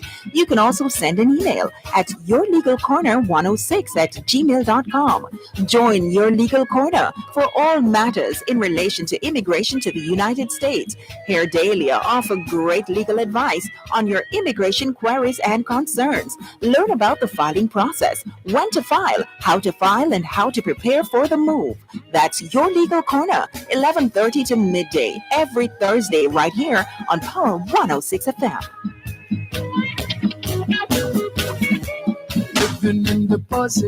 The National Council for Senior Citizens will host the National Senior Awards Ceremony this Thursday, October 21, under the theme Recovering with Resilience. Join Power 106 FM from 11 a.m. to 1 p.m. for a live broadcast from the event during Power Talk with Simon Crosskill. This broadcast is brought to you by the National Council for Senior Citizens, an agency of the Ministry of Labor and Social Security. Deepest black forest, where the people are many and their hands are all empty, where the pellets of poison are flooding their water, where the home in the valley meets the damp, dirty prison, where the executioner's face is always well hidden, where the hunger is ugly, where souls are forgotten, where black is the color, where none is the number. And I'll tell it and think it and speak it and breathe it and reflect it from the mountain so all souls can hear it. And I stand on the ocean until I start sinking. And I know my songs well before I start singing. It's a hard, it's a hard, it's a hard, it's a hard, it's a hard rain is a falling.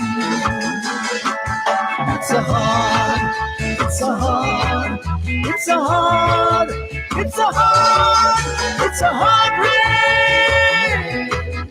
is a falling.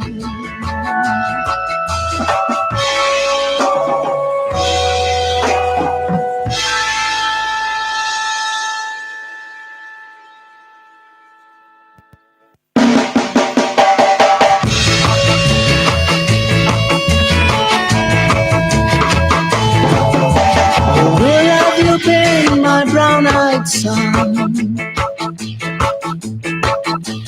Where have you been, my darling young one? I've stumbled on the side. Thanks a lot for staying with us here on your program, Both Sides of the story of Jamaicans at home and abroad on Power 106 FM. I'm Dervan Malcolm. Our guests are Rochelle Cameron. She's Chief Project Officer for the PSOJ's Access to Finance Project and conference host. Also, Therese Kettle, Vice President of Investment Banking for Barita Investments, one of the partners on board for the PSOJ free virtual, yes, you heard right, free, the PSOJ free virtual financial literacy conference, Building Wealth. Rochelle Cameron, people are anxious. They want us to just go ahead now and tell them what they need to do. When is this event? What are the times of the event, and how they'll be able to connect? So, Dervan, the event is tomorrow, Friday, the 22nd October. Tomorrow is our business day, Building Business Wealth. We run from 9 a.m. to 4 p.m. And Sunday, it's Sunday. Day 2 is Sunday. Sunday is a no movement day. What better thing to do than I love it. Sorry, go ahead. in your wealth. So Sunday we run from 12 noon to 3 p.m. Yeah. And we've made this very easy. We can go on to smallbusinessportal.com. So you just log on to smallbusinessportal.com, all one word, and you're 3 clicks away from registration. You get on, you register, you join us for the 2 days. But we also want to ensure that you don't keep the information to yourself. Mm-hmm. This is a free resource. We want this information. We want to spread this discussion about wealth. Because the more of us get wealthy, the better it is for this country. That's right. And for persons who are saying, no one get a taste of this. No one understand what this kind of conversation is about. Tonight on PSOJ Financial Access page, we will be having a COVID cast episode that will start the conversation about what you need to be teaching your children about money. So we're giving persons a taste of what to expect from the conference on businessportal.com. We encourage people to also navigate the page because there are so many useful business resources. Yes, I am there. I'm seeing SME tips, for example. Yes. Exactly. Mm-hmm. And we have all the COVID cast episodes. In fact, we have we are probably at episode 72 of COVID cast, and each episode is supported by a memo that you can print off with the information. Use it in your business, use it in your personal life. So we encourage people, don't say anymore that I don't know where to find the information. This is a free online resource, and we also want to ensure that persons don't say, this is the PSOJ, this is not for you. This is the PSOJ, this is for you. Whatever stage you are in life, we don't want persons to look at their income and say, well, I can't understand this. As long as you are willing to give of your time, this is for you. All the information is in very simple language. We're meeting people where they are, not using a high philosophical language. We're speaking in a language that our Jamaican people can understand. We give you the resources that you can use because they're committed to you. Mm-hmm. Pretty well said. Now, so all they need to do, those who want to be a part of the PSOJ free virtual financial literacy conference, Building Wealth, go to small business, just spell it out, but as one word, smallbusinessportal.com. Smallbusinessportal.com. Correct? Correct. Mm-hmm. And you're 3 clicks away from your future, from a wealthy future. Excellent. And of course, it's the 22nd tomorrow, 9 a.m. to 4 p.m. And on Sunday, 12 noon to 3 p.m. Are people expected to go all the way, for example, tomorrow, 9 a.m. to 4 p.m.? Or how is the program structured? So the program is structured that we have, when you register, you'll see what our agenda looks like. We encourage people to stay through the journey because it's a full journey. It's not a order. It is a full meal. And we're encouraging people to stay on for our digital literacy conference. We had over 1,200 persons in attendance, and they were there through the day because we keep it energized. We ensure that you want to stay on the program. On Sunday, people say, you're really doing something on Sunday. Yes, because remember, they used to sit on one time, Dervan, those of us who remember, in front of the TV with the family. Now we're sitting in front of that device and we're saying we're gathering together as a family, we're working together, we're encouraging persons to have watch parties together so that we no longer look at some people and say how they can invest. How do you know about stocks and bonds? Because we know about it too. We know the questions to ask. We know where to get the resources because we're all going to be empowered. Very, very well put. And as we get ready to wrap, Therese Kettle, what are you looking forward to the most? I mean, what kind of learning experiences are possible for a well-established brand like Barita Investments? I mean, by being associated with the PSOJ, partnering with the PSOJ, and also being exposed to this platform where you have thousands or hundreds, if not thousands of people online and just hungry for financial literacy. What does all of this mean to you and the team at Barita Investments? So this virtual conference, it means a lot to us at Barita Investments Limited. One of the things, our own tagline, making money work for you, is our tagline, and we live that at Barita Investments Limited. One of the things as well, we want to ensure that we're creating and helping to create the futures and the legacies of our own clients. So for us, in and of itself, we are excited for the 2 days. For tomorrow and on Sunday, tomorrow focusing on the businesses. We want to ensure that as best as possible, no matter what size of business you are, that you become financially literate, right? We want to make sure that, we are a part of the process. We're guiding the process. We're going to be helping our clients to make sure that they understand their business, they understand their financial statements. They need to understand that their financial statement is telling them a story about their business. And we're happy to be there to support them, to support the PSOJ on this journey. And, one of the things as well on Sunday, that's a big thing for Barita as well, because we also focus on the individuals, right? And that is very important for them to be able to understand how it is that they can make, keep, and grow their money, and not just their money, their wealth for their families and individuals. So we're looking forward to participating. We're looking forward to all people. It is open to the public. It's free. So therefore, this is an excellent opportunity for each and every individual and business owners to learn. And once they learn, it really helps us to guide them on their financial journey. And indeed, our future depends on it. Here we are in the middle of a pandemic. So many things happening or not happening, changes in our earning pattern and all the other things that come with that, people out of jobs or having to change professions in order to keep it going or take on an additional profession. And so in all of this, during this pandemic, we must still be up and doing whatever else we need to get going. but use this as a downtime, so to speak.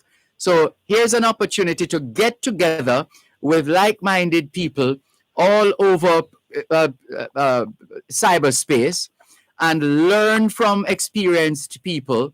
Make your notes.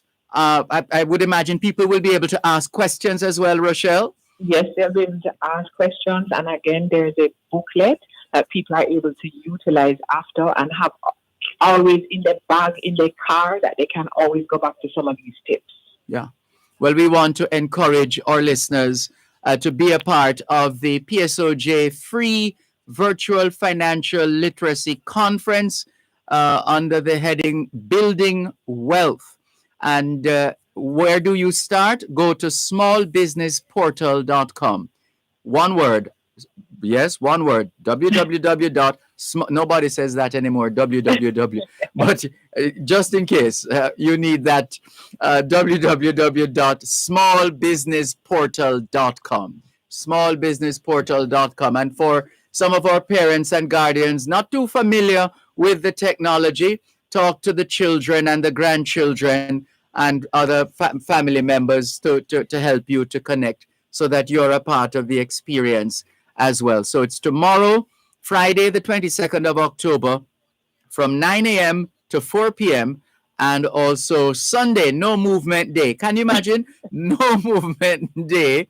So we're pretty much confined to our homes. Excellent. Here's an opportunity for us to gather around the TV as we used to do and learn from this session. And with the technology these days, you can cast from your smart device to your TV and all of that, and it becomes one big happy family learning about wealth creation, wealth management, and just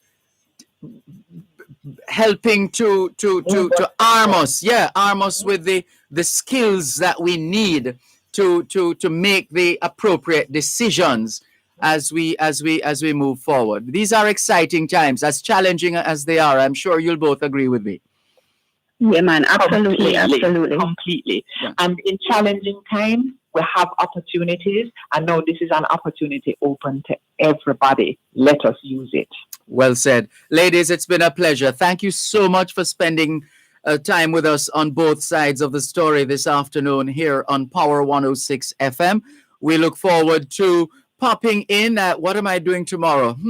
Let's see what I can work out, if I can pop in and out a couple of times.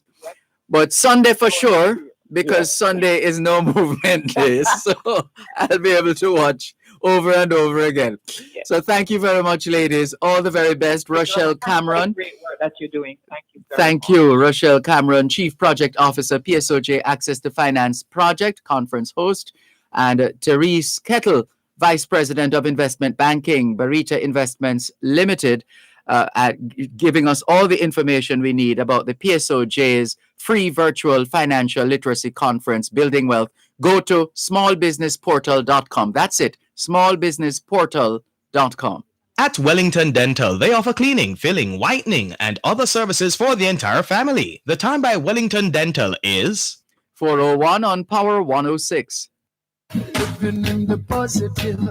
Power Talk on Power 106 FM, finding solutions to the challenges we face in a globalized world.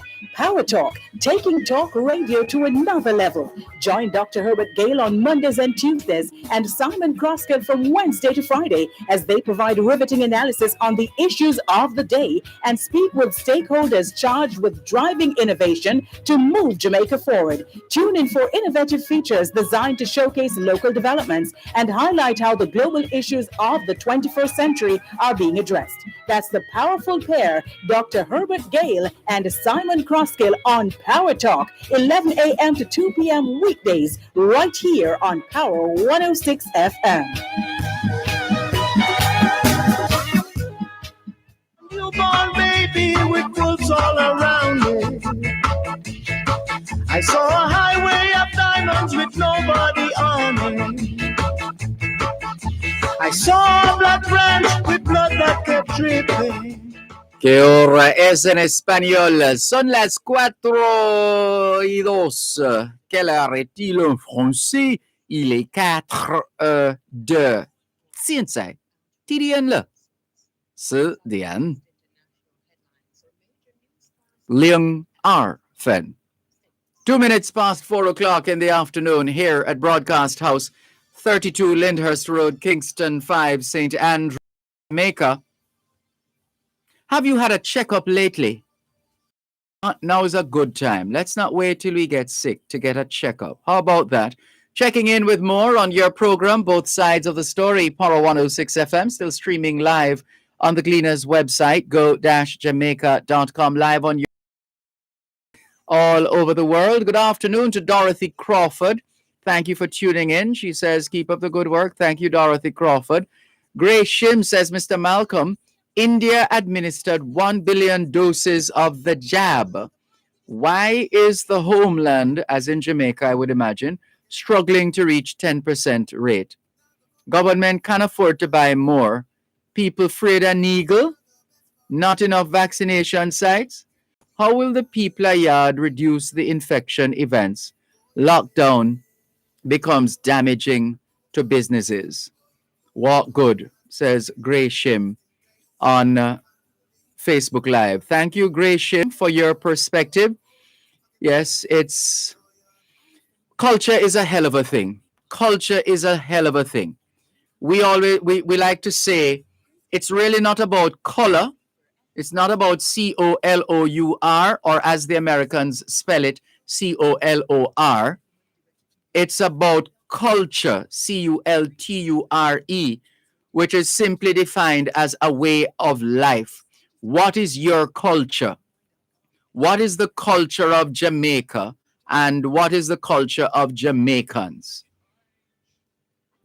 That's what it boils down to. Do we enjoy a culture of discipline? A culture of brotherly love and sisterly affection? What is our culture?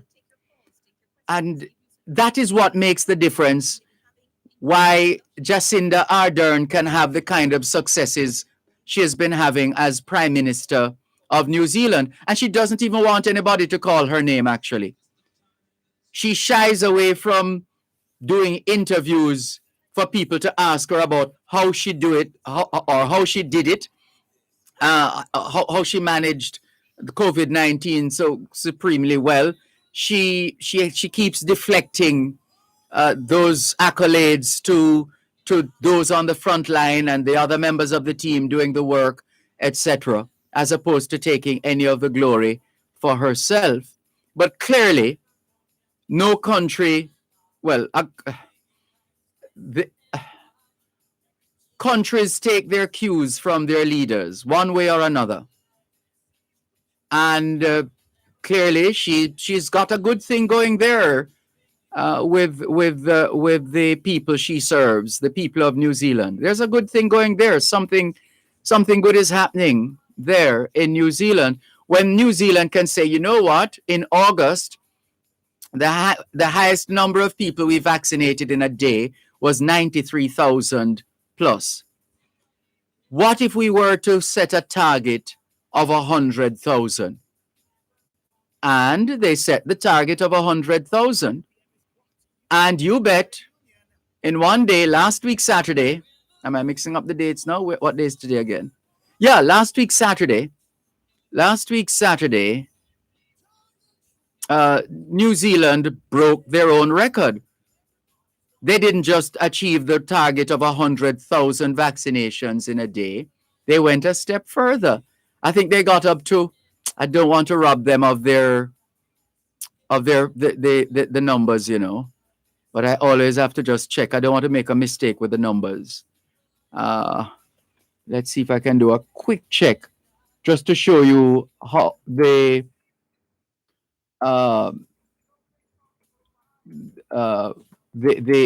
level of commitment and willingness and preparedness of the people to follow their leader. And it's been working out. They've been following their leader, and it's been working out. It's been making sense. And let's see, we're trying to bring it up. But it was just so significant, the number of they had a vaxathon. That's what they called it, a vaxathon. It was live on TV for 8 hours, and the celebrities, the musicians, the actors, they were out in their numbers. And let's tell you the number. Right. So their target originally was 100,000 vaccinations in a day. What did they do? They achieved 100 and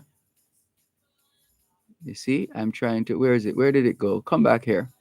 I was trying to find the information, but I think it was close to 160,000, or because then she upped it once they achieved the original target. She set another target, and I think somewhere between 120,000 to 160,000. I think let's go with 160. That's what I'm seeing in this story, one of the many stories on New Zealand's Vaxathon. Right. So it's more than 120,000 people. So their original target was 100,000 vaccinations in a day.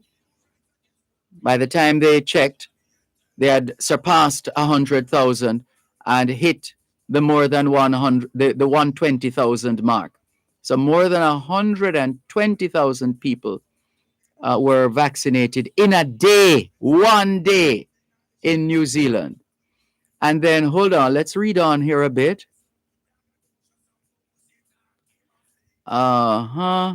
Set also a target of 25,000. Right, etc., etc. Yeah. So it can be done. It can be done, but it's a function of culture.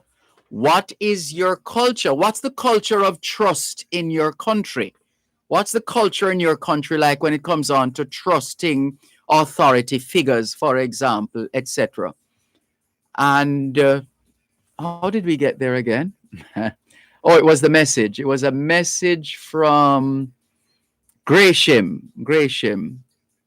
Thank you for your message, Gresham. What good too. All the best. Faye Weller, good afternoon to you. Thank you very much for tuning in. Golden Brown says, good afternoon, teacher. I heard Finance Minister say there will be $10,000 to PATH. When will that be? The Finance Ministry's website is a good place for you to go to, Golden Brown. The website of the Ministry of Finance and Planning. And when you find out, please feel free to share with us. Bijou says, good afternoon, Dervan. Good afternoon, Bijou. And Patricia Barnes says, good day, Mr. Malcolm and everyone online. To you too, Patricia Barnes. Bijou says, Miss Olive is so funny, isn't she? Yes, she needs her own program now. And Patricia Barnes says, great interview last night. Yes, indeed. I enjoyed that, an interview with Leo Gilling on YouTube and other platforms last night, although it kept me up beyond my bedtime, as I usually go to bed early to bed, early to rise. So Patricia Barnes, thank you very much. Happy to know you were watching and that at that ungodly hour, in a manner of speaking. It was still early. Norman Hines, good afternoon to you. Thank you very much for joining us. Rani Bell in St. Thomas, good to have you on board. Claudia Gould Hadam in the Cayman Islands says, good afternoon, Dervan. I hope all is well with you and everyone listening in. Indeed, all is well. We give thanks. Thank you very much, Claudia Gould Hadam. And a couple more of your messages. Donovan Campbell says, good afternoon, Mr. Malcolm. Thank you for the information that you impart to us each afternoon. It's a pleasure, Donovan Campbell. Rose McIntosh says, good afternoon, Sir Dervan and all listeners. Rose McIntosh is in London. Welcome, Rose McIntosh in London. All the very best to you. And thank you very much for tuning in to both sides of the story here on Power 106 FM. And let's see now some other messages quickly. And a quick update as well. Miss Pearl says, Sir D, what do you think of that situation in Montego Bay? I'm talking about the so-called Church of God. In 2 John, the Bible speaks of impostors. Let not be afraid, or let's not be afraid. We know who God is and have a personal relationship with him. We have to be connected to the root, the vine, having Jesus and Jesus alone in our hearts. Bless up, Sir D. Hail up my husband, Headley, she says. His birthday is the 23rd of October. That's Saturday. May God bless him. Well, happy birthday to your husband, Headley, when it comes on Saturday, the 23rd of October. All the best, Miss Pearl. What do I think of that situation? Well, we dealt with that on Tuesday. Pretty much what we've said is, well, it was a reminder really, because it's an expression that we have used on this program many times before, where we urge all of us, do not allow anything or anyone to control you to the point where you lose control of yourself. And that's a quotation that I coined, right? So careful how you use it. Make sure you give credit. Do not allow anything or anyone to control you to the point where you lose control of yourself. I must be in charge of me. Put it that way. I must be in charge of me. What my hands do, what my lips speak. Remember that song we used to sing in basic school? Watch your hands, what they do, don't do. You remember that? Yeah. We take these little things for granted, you know. We just sing along and don't recognize. This is deep. One moment, please. You're listening to Power 106 FM. The time is now 4:15. It's a hard rain. It's gonna fall. What did you hear, my brown-eyed son? What did you hear, my darling young one? I heard the sound of a thunder, it roared out a warning. I heard the roar of a wave that could drown the whole world. I heard 100 drummers whose hands were ablazing. I heard 10,000 whispers with nobody listening. I heard one person stop, I heard many people laughing. Heard the song of a poet who died in the gutter. Heard the sound of a clown who cried in the alley. It's a hard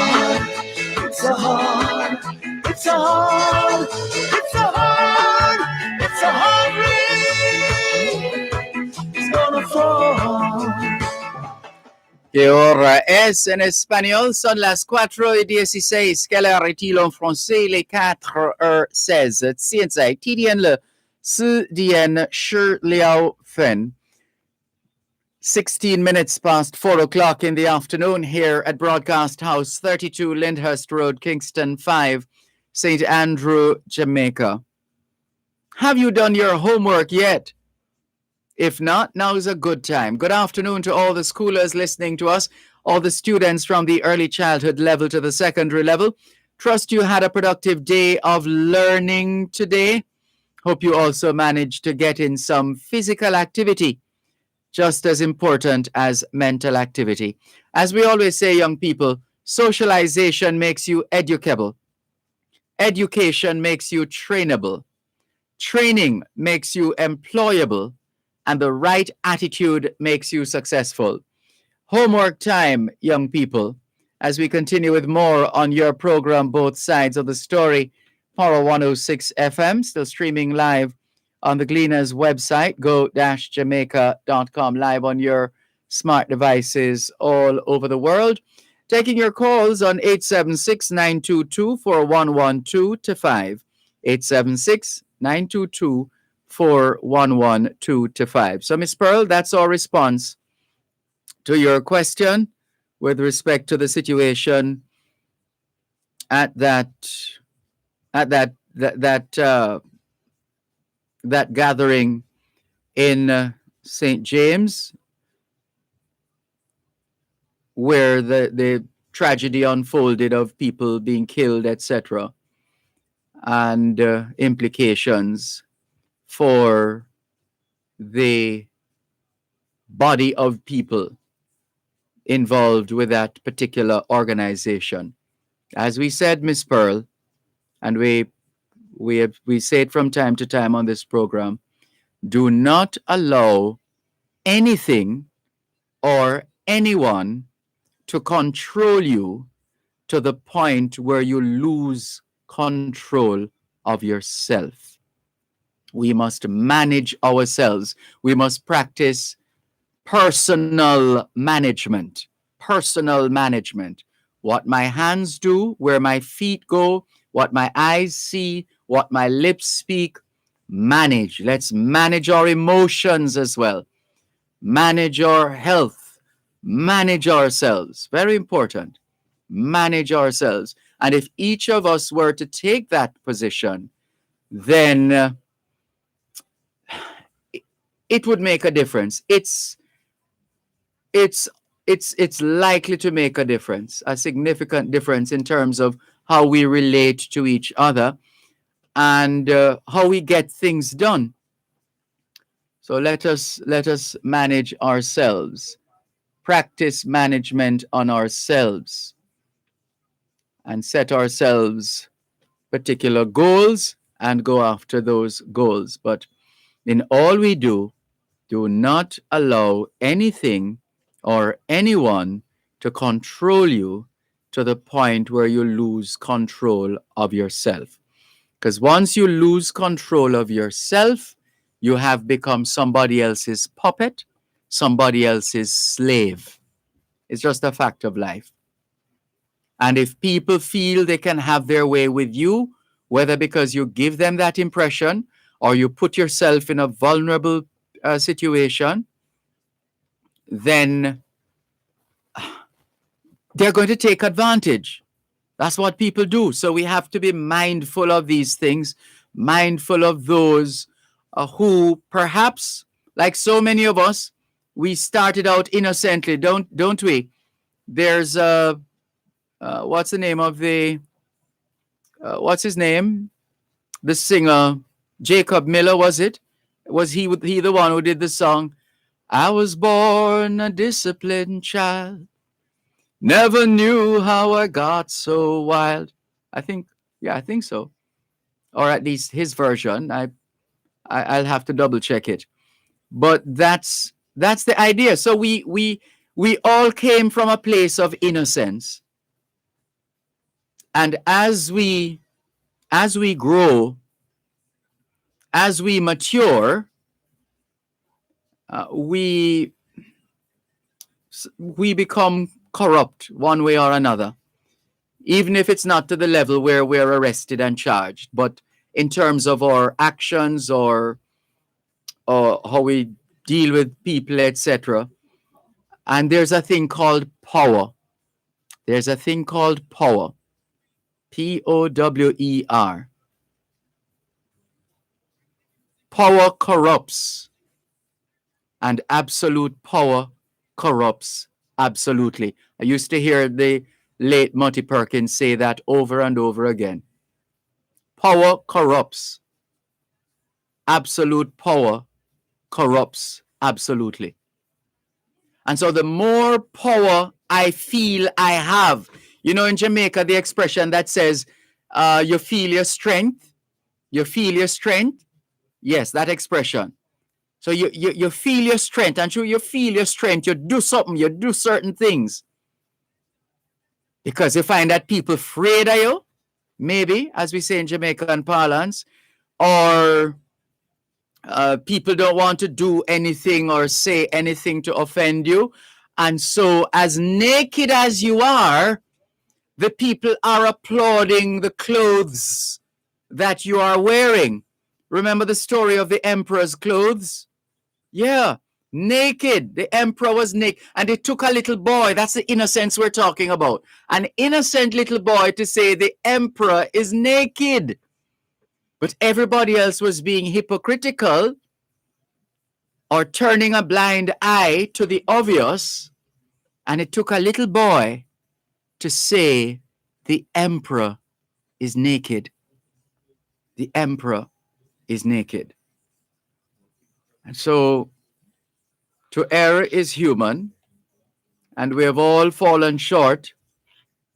We've all fallen short one way or another in our lifetime. It's a function, and there's nothing wrong with falling. The song says we fall down, but we get back up again, get back up again. You know the song. That's the idea. So it's not about falling, we fall. But some of us have a glorious opportunity to just do good by people, to do good, to help people, to empower people, to uplift people. We get that gift. And sadly, invariably, we misplace that energy that we got to uplift people, to build up people, to make people better in more ways than one.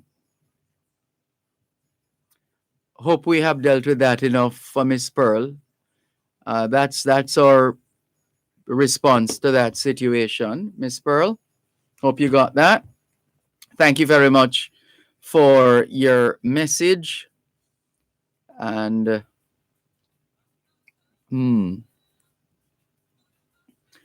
just seeing a story here, couple of stories. You know, we try to keep you updated as best as we can as new information comes to hand. So this is a story now. 4 men who attempted to abduct a woman walking to work in the Old Hope Road area were stopped in their tracks by a licensed firearm holder who engaged them in a shootout today. The men reportedly abandoned the car they were traveling in, leaving behind phones, and made their escape in the direction of Old Hope Road.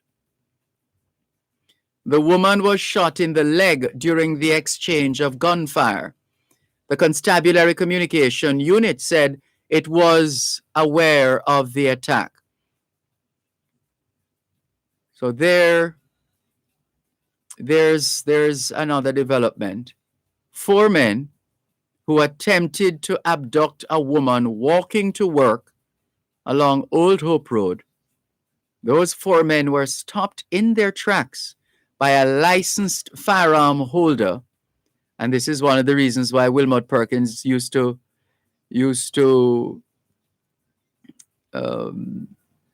advocate for more individuals to have to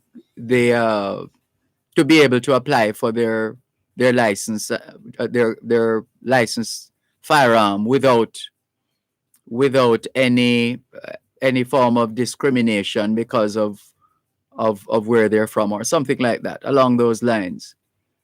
Because here's a situation: 4 men attempting to abduct a woman walking to work on Old Hope Road,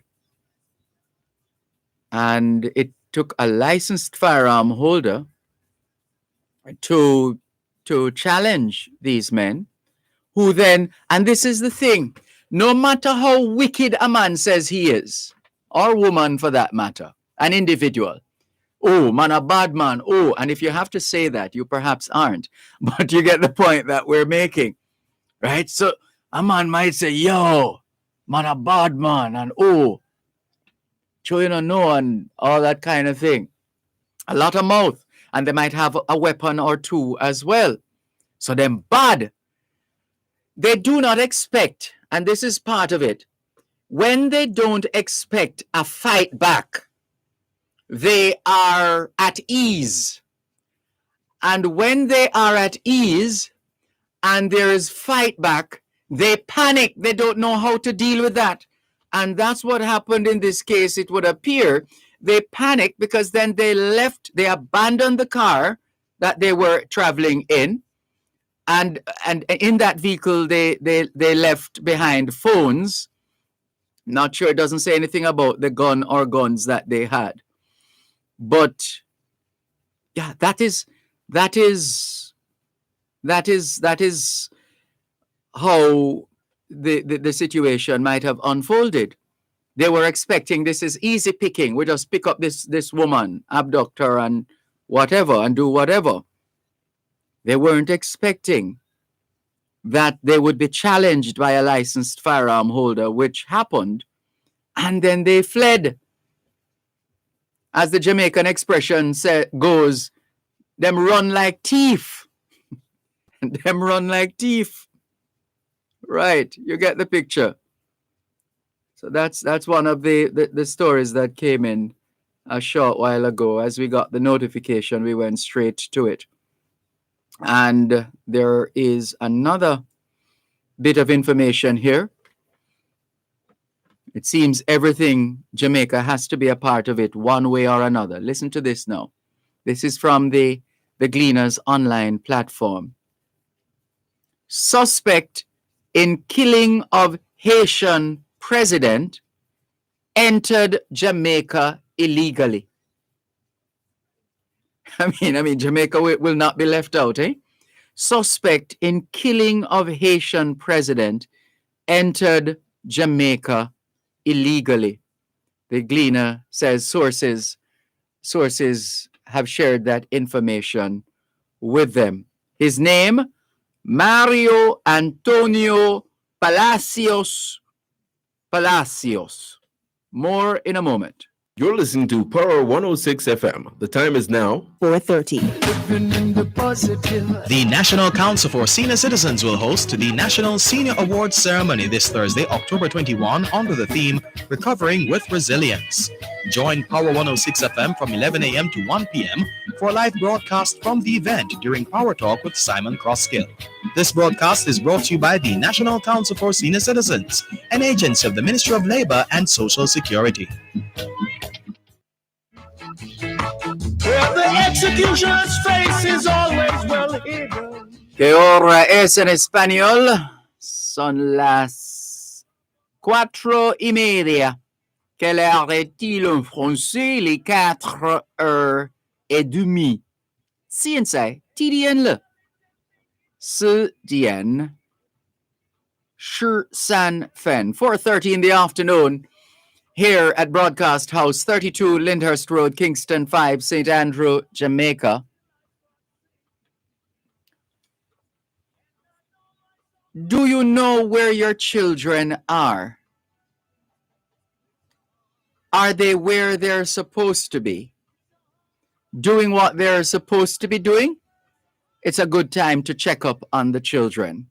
A good time for us to continue with more on your program, Both Sides of the Story, Power 106 FM. Just before we go to the phone line, so the story quickly. Mario Palacio. Let's do that again. Let's see if this was a misspelling the first time. Palacio, no. Mario Palacios, the former Colombian military officer said to be a key suspect in the assassination of Haitian President Jovenel Moïse, is believed to have entered Jamaica through an illegal port, law enforcement sources have revealed.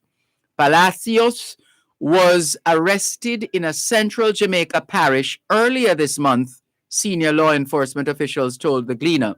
We don't know how he got here, but it wasn't through the formal system, said the source, who did not want to be named because the arrest was being kept top secret. According to one source, he was arrested without incident at a guest house. Gunmen stormed Moise's private residence in the middle of the night on July 7. He was shot multiple times while his wife, Martine, was seriously injured in the attack. Let's go to the phone lines, 876-922-4112-5. Good afternoon. Thanks for your patience. Go ahead, please. Good afternoon. Good afternoon. Good afternoon. Yes. Tell me something. What is the purpose of the church? Help me find out the answer. What is the meaning, the purpose of the church? The church is supposed to be the body of Christ, for in the case of Christianity. Yes. And all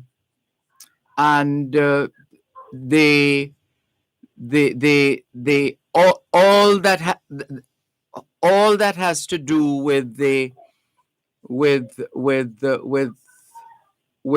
Jesus Christ, and whether you talk about Jesus Christ or God the Father, God the Son, God the Holy Ghost, and all that the good book, the Bible, tells us about Jesus. That the idea is for us to follow in Christ's footsteps. Or what church them been doing it? I'm sure the pastors listening to us will tell you that they have been doing it.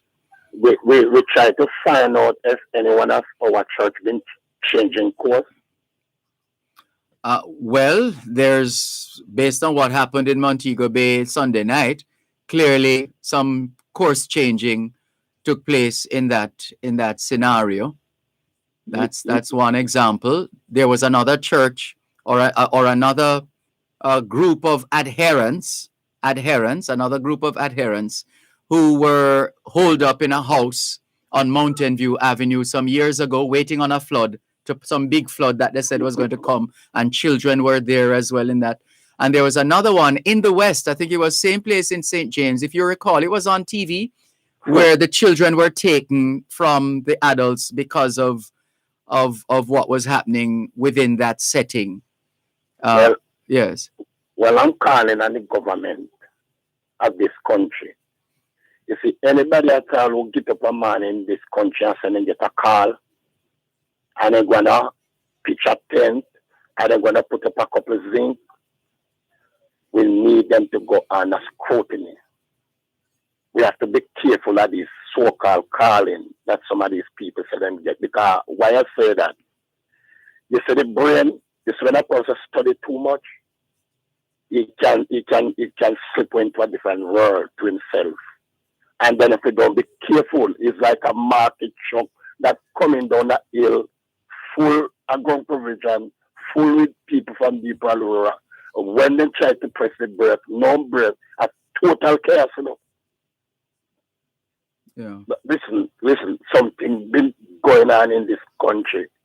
Where Mr. Sometime, boy, I tell you, we can't believe when we hear them a time of something, we are happening at Jamaica, where we are praise. We will not die in Jamaica. We not left Jamaica, go nowhere. You remember some of us usually say it? Mm-hmm.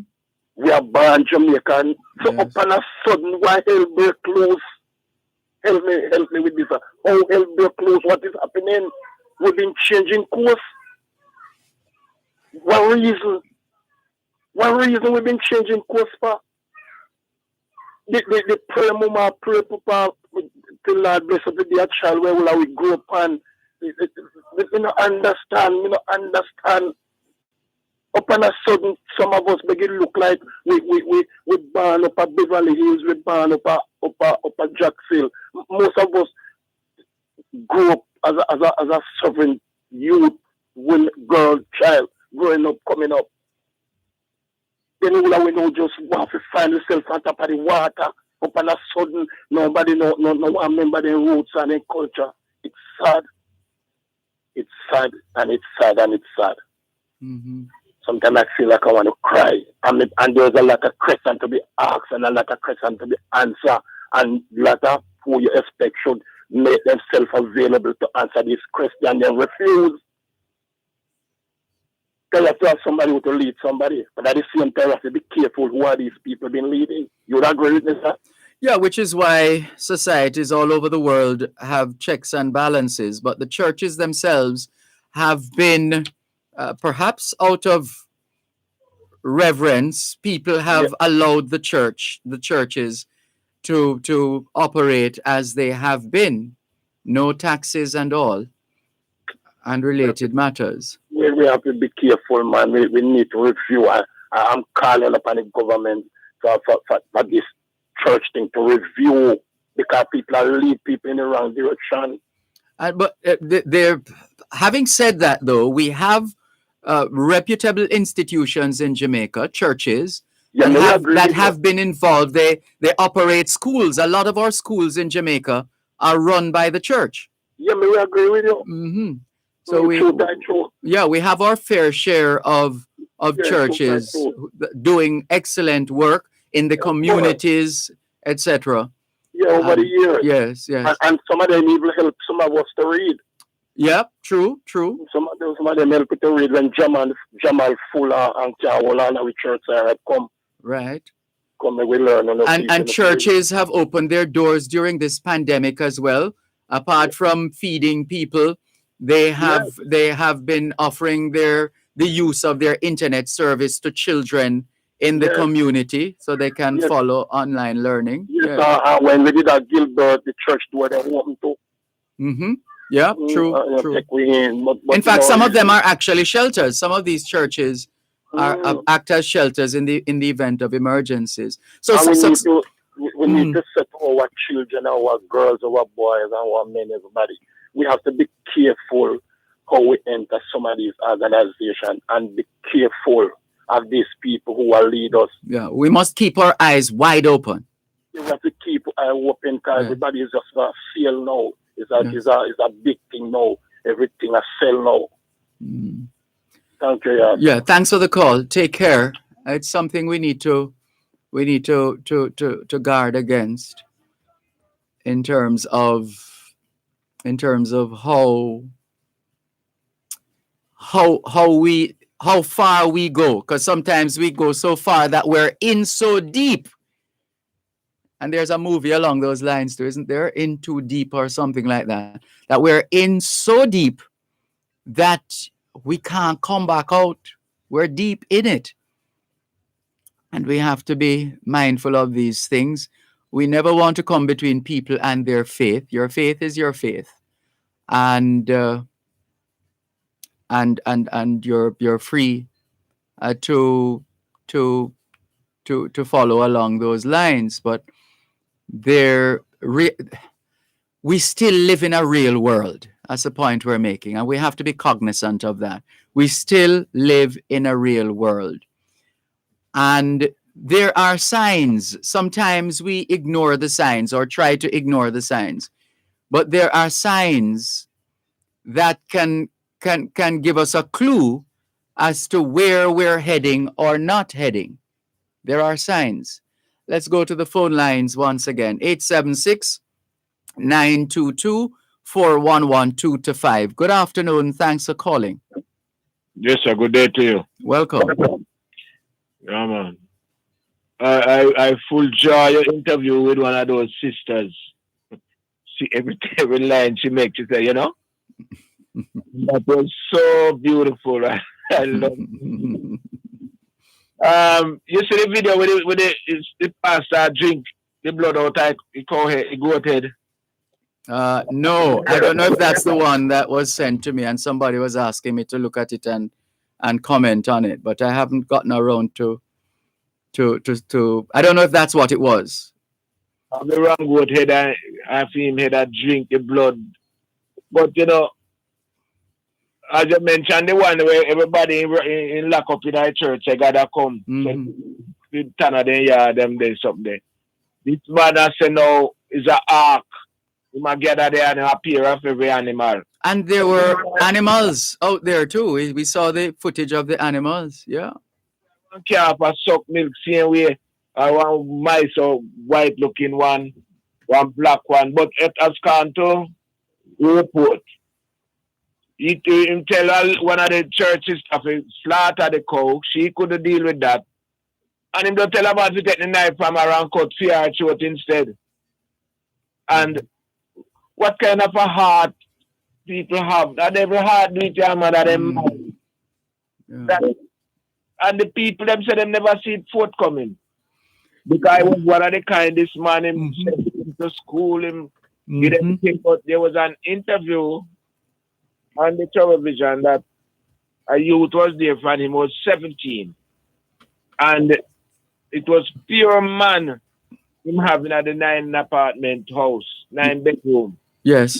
And he went to the point of telling the boys them not to talk to the girls. If they say talk to a particular girl, he must say leave them alone, don't talk to them. I'll beat them with oars.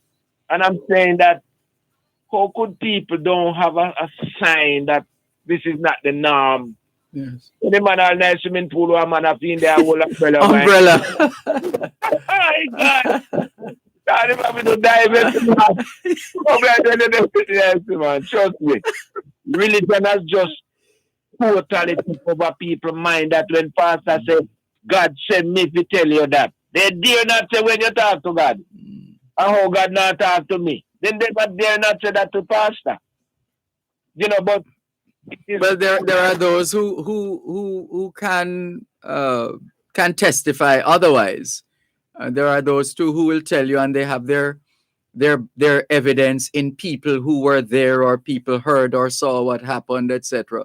So there are those, whether you want to call it coincidence or modern day miracle, but there are those as well. That question pastor about when he bring message from God to them. Say that again. Then question pastor about when pastor say God say if tell them, say them if you do this. Well, there are people who will tell you that the voice they heard the voice of the well, there's a song. No, I heard the voice of anyway. No, there are people who hear voice. They said they heard the voice, and the voice said to them, "Do this and do that," and they did it, and the thing worked out the way it was supposed to work out. Now we can always debate whose voice that was. For those who don't consider themselves to be believers. One moment, please. You're listening to Power 106 FM. The time is now 4:45. It's a hard rain. It's gonna fall. ¿Qué hora es en español? Son las 5 menos 15. Quelle heure est-il en français? Les 5h moins 15. 现在几点了？5点加15分. 15 minutes to 5 o'clock in the afternoon here at Broadcast House, 32 Lyndhurst Road, Kingston 5, St. Andrew, Jamaica. Good afternoon to all working Jamaicans tuned into both sides of the story here on Power 106 FM. It's a good time for us to ask ourselves, how productive have we been today? How productive have we been today? Let's continue with more on your program, Both Sides of the Story, Power 106 FM, taking your calls on 876-922-4112-5. Raskava. Yeah, you see, I heard you said that the purpose of the church was to get people to follow in the footsteps of Jesus. Yes, if you're a follower of Christ, you're a Christian.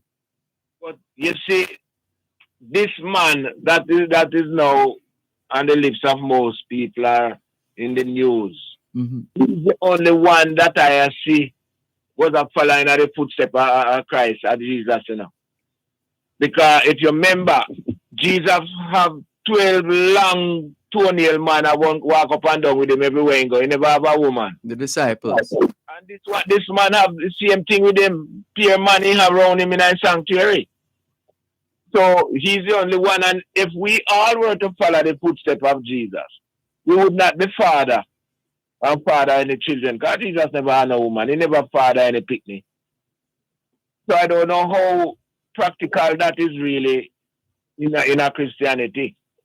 Well, it's been going on for centuries. Yeah, but they're not following it.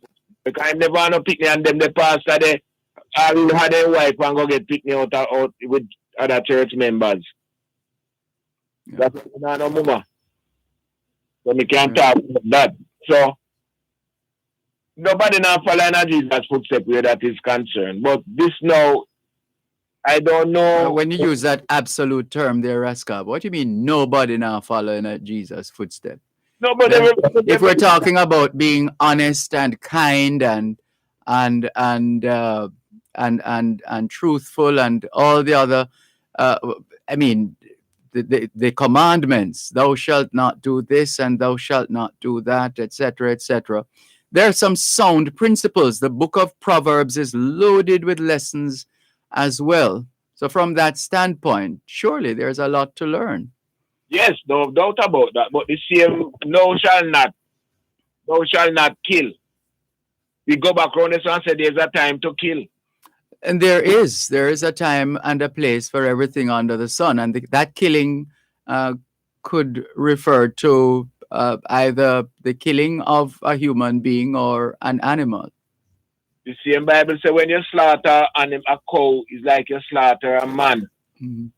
So there's so much contradictions. So, you know, although there people can use scripture again to say, well, do not be wise in our own eyes, and you know, we can't see and discern certain things, and so that's why we take the positions that we take. But anyway, that when you start talking about the Bible or Christianity or religion in general, Raskava, that's an unending discussion. It's a lean not on your own. That's what I was trying to remember. Lean not onto your own understanding. Yes. Whose understanding should you lean on?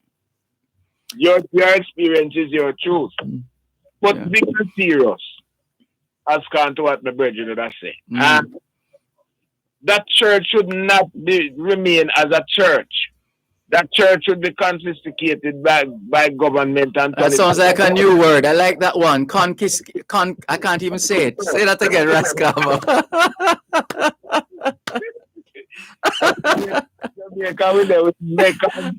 No, and this is what I'm saying. This is why I'm asking you to say it again, because we're good like that. We create words, our own words in Jamaica. And it's complicated. Right. So you know, that's the beauty about us, you know. We don't stuck for Mrs. Queen's English. Yes. Delivered. That's right. However, I was just saying that place, that stand as it is to be a nightmare in people who have lost their loved ones. Every time them look at it, it refreshes the memory. Well, it remains to be seen what will happen, because the police, was it this morning or yesterday morning? Yesterday morning, I think. They went to the mansion of the leader of that group, and the gates were locked, and so they couldn't enter. Now I'm just wondering if they had a warrant, couldn't they break the lock and enter with the warrant? But then if there's nobody there, who are they going to serve the warrant? I'm just wondering. So it remains to be seen what happens there, because I think they wanted to do further investigations in following up on some of the statements that they have taken from some of the adherents of that group. So they took his computer and it revealed. Oh, so they eventually got into the house. Well, obviously they would. I don't know if they had it at the church, but they say 144 persons was slated to be offered as sacrifice. Oh, dear. The police went and saved a lot of lives. And there's a woman police among them, you know. Yes, I think her weapon was seized as well. I don't know if she would be the one to fire after our squaddies. But Japan was seen. But this will be on people's mind, and it causes a damper on religion generally. Yes. But give thanks that the lives were saved, and those 2 children lives were also saved, even though an innocent man got killed for that. And that is just sad, because I saw the mother crying, and I begged them, said, please do. When you don't catch him, don't kill him. Mm-hmm. While some are saying, if I ever see him, they kill that innocent man. Yes. And those things that we have to be careful, man. When you're not sure, call the police. But this is what we always say, Rascava. Be careful. We say it on this program. Be careful that we don't become the people we condemn. So there we were condemning this individual who is alleged to have abducted these 2 girls, and we have not. We were good citizens out there searching and trying to find the girls, etc. Did our part, and then we became murderers after, because everybody who took a hit of that individual, who applied some kind of force, some kind of violent force, is guilty of a crime. And when the man say, I know me, then still I say, you are saying, I know you, me say you. They should have had a photograph traveling around with to identify the one, because there are a lot of people up on sound mind that wanders from their village to other villages, Yep. And, we have to step up and we have to in them kind of way, the virgin. We can't just, the greed and lust for revenge to the point that we kill anything. And it could happen to any of us, Rascava, any one of us. Once someone think that we fit the description, we're gone. Because you can't out this on the road out of gas and you walk safe, you go and gas. Exactly. And they see you and never see you before. Mm-hmm. Yeah. No, it's terrible, but Virgin, I don't know. It need a divine intervention if there's such a thing. Yeah. Give thanks again, Virgin. Thank you for the call. Take care. This is your program, Both Sides of the Story, Power 106 FM. Still streaming live on the Gleaners website, go-jamaica.com. We're almost out of time for today. Carol in Calgary, Alberta, Canada says, good afternoon, Dervan and global listeners. This is what's on my mind. Cult in Jamaica. As my grandma would say, there's another cult in St. Anne's Bay. She's a bullbuck and duppy conqueror. Dervan, everyone is aware of this alleged church. She abuses followers on mentally, verbally, physically, and psychologically. Politics and religion have been in bed for far too long. And then she says, I gave up when I realized pastors needed invigilators to write a theology exam. In other words, you couldn't trust anyway. Carol, thank you very much for your messages. And just before we have to go, just make sure we're not missing any. Oh, let's clear these messages quickly. Michael from Belle Plaine in Clarendon, greeting us as usual. He says, my wife's birthday today. Oh, happy birthday to your wife, Michael. Mine will be on Sunday, he says. Happy birthday when it comes, Michael. And he says, I want you to big up my wife, Vivia, in Florida. Big up Vivia in Florida. I was with her last year, in which we were in Florida, but I'm here, home, enjoying the rain. Keep safe, teacher. God's blessings I wish you. Blessings to you too, Michael, in Belle Plaine, Clarendon. Miss Pearl says, very good, great answer. You are the greatest teacher. You're very kind, Miss Pearl. Eureka says, good day. I'm sure you meant Dervan, V-A-N. Eureka says, I heard you reading something which you might have gotten from one of your listeners, that most Jamaicans not taking the vaccines because they don't trust the government. No, I wasn't reading anything like that. I strongly believe that that is false. No, we weren't reading anything like that. I'm not sure what you heard, and the context in which whatever was said was said. But no, we didn't say anything like that. All of us are aware that we are in a pandemic. The challenge we have is mainly education of our people and less about our leaders. Currently in Cayman, it is mostly Jamaicans not taking vaccines. The job that I do allows me to interact with a wide cross section of people, so I know this for a fact. It has more to do with education. The US and England recently imposed vaccination for visitors entering their countries, and there was an increase in take-up of the vaccines. A lot of Jamaicans rely on social media and a number of influential people to get their information instead of trying to find the problem themselves, and therein lies the problem. Eureka, sorry, you're off the mark with respect to the point we were making. We're making the point that it's about culture, not color. It's about culture. What is the culture of your country? What is the culture of your people? And it's on that basis that you will be able to get things done or not get things done. Essentially the point we were making. Thanks for your message anyway. And Miss Olive says, Dervan, they returned with implement to break the lock. Oh, so they eventually broke the lock to enter that compound. Thank you very much for that update, Miss Olive.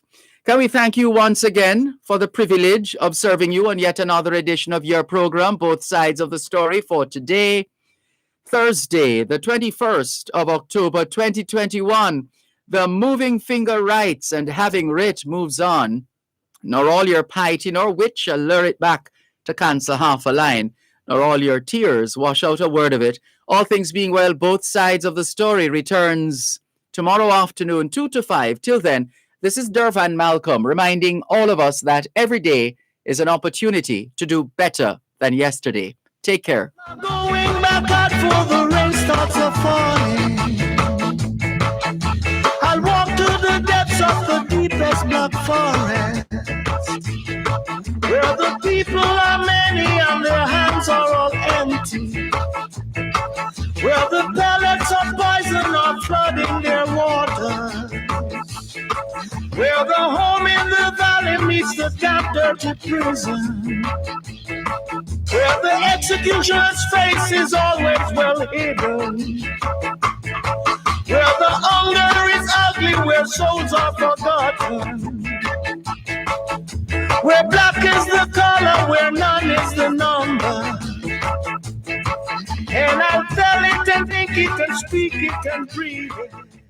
You're listening to Power 106 FM. The time is now 5 o'clock.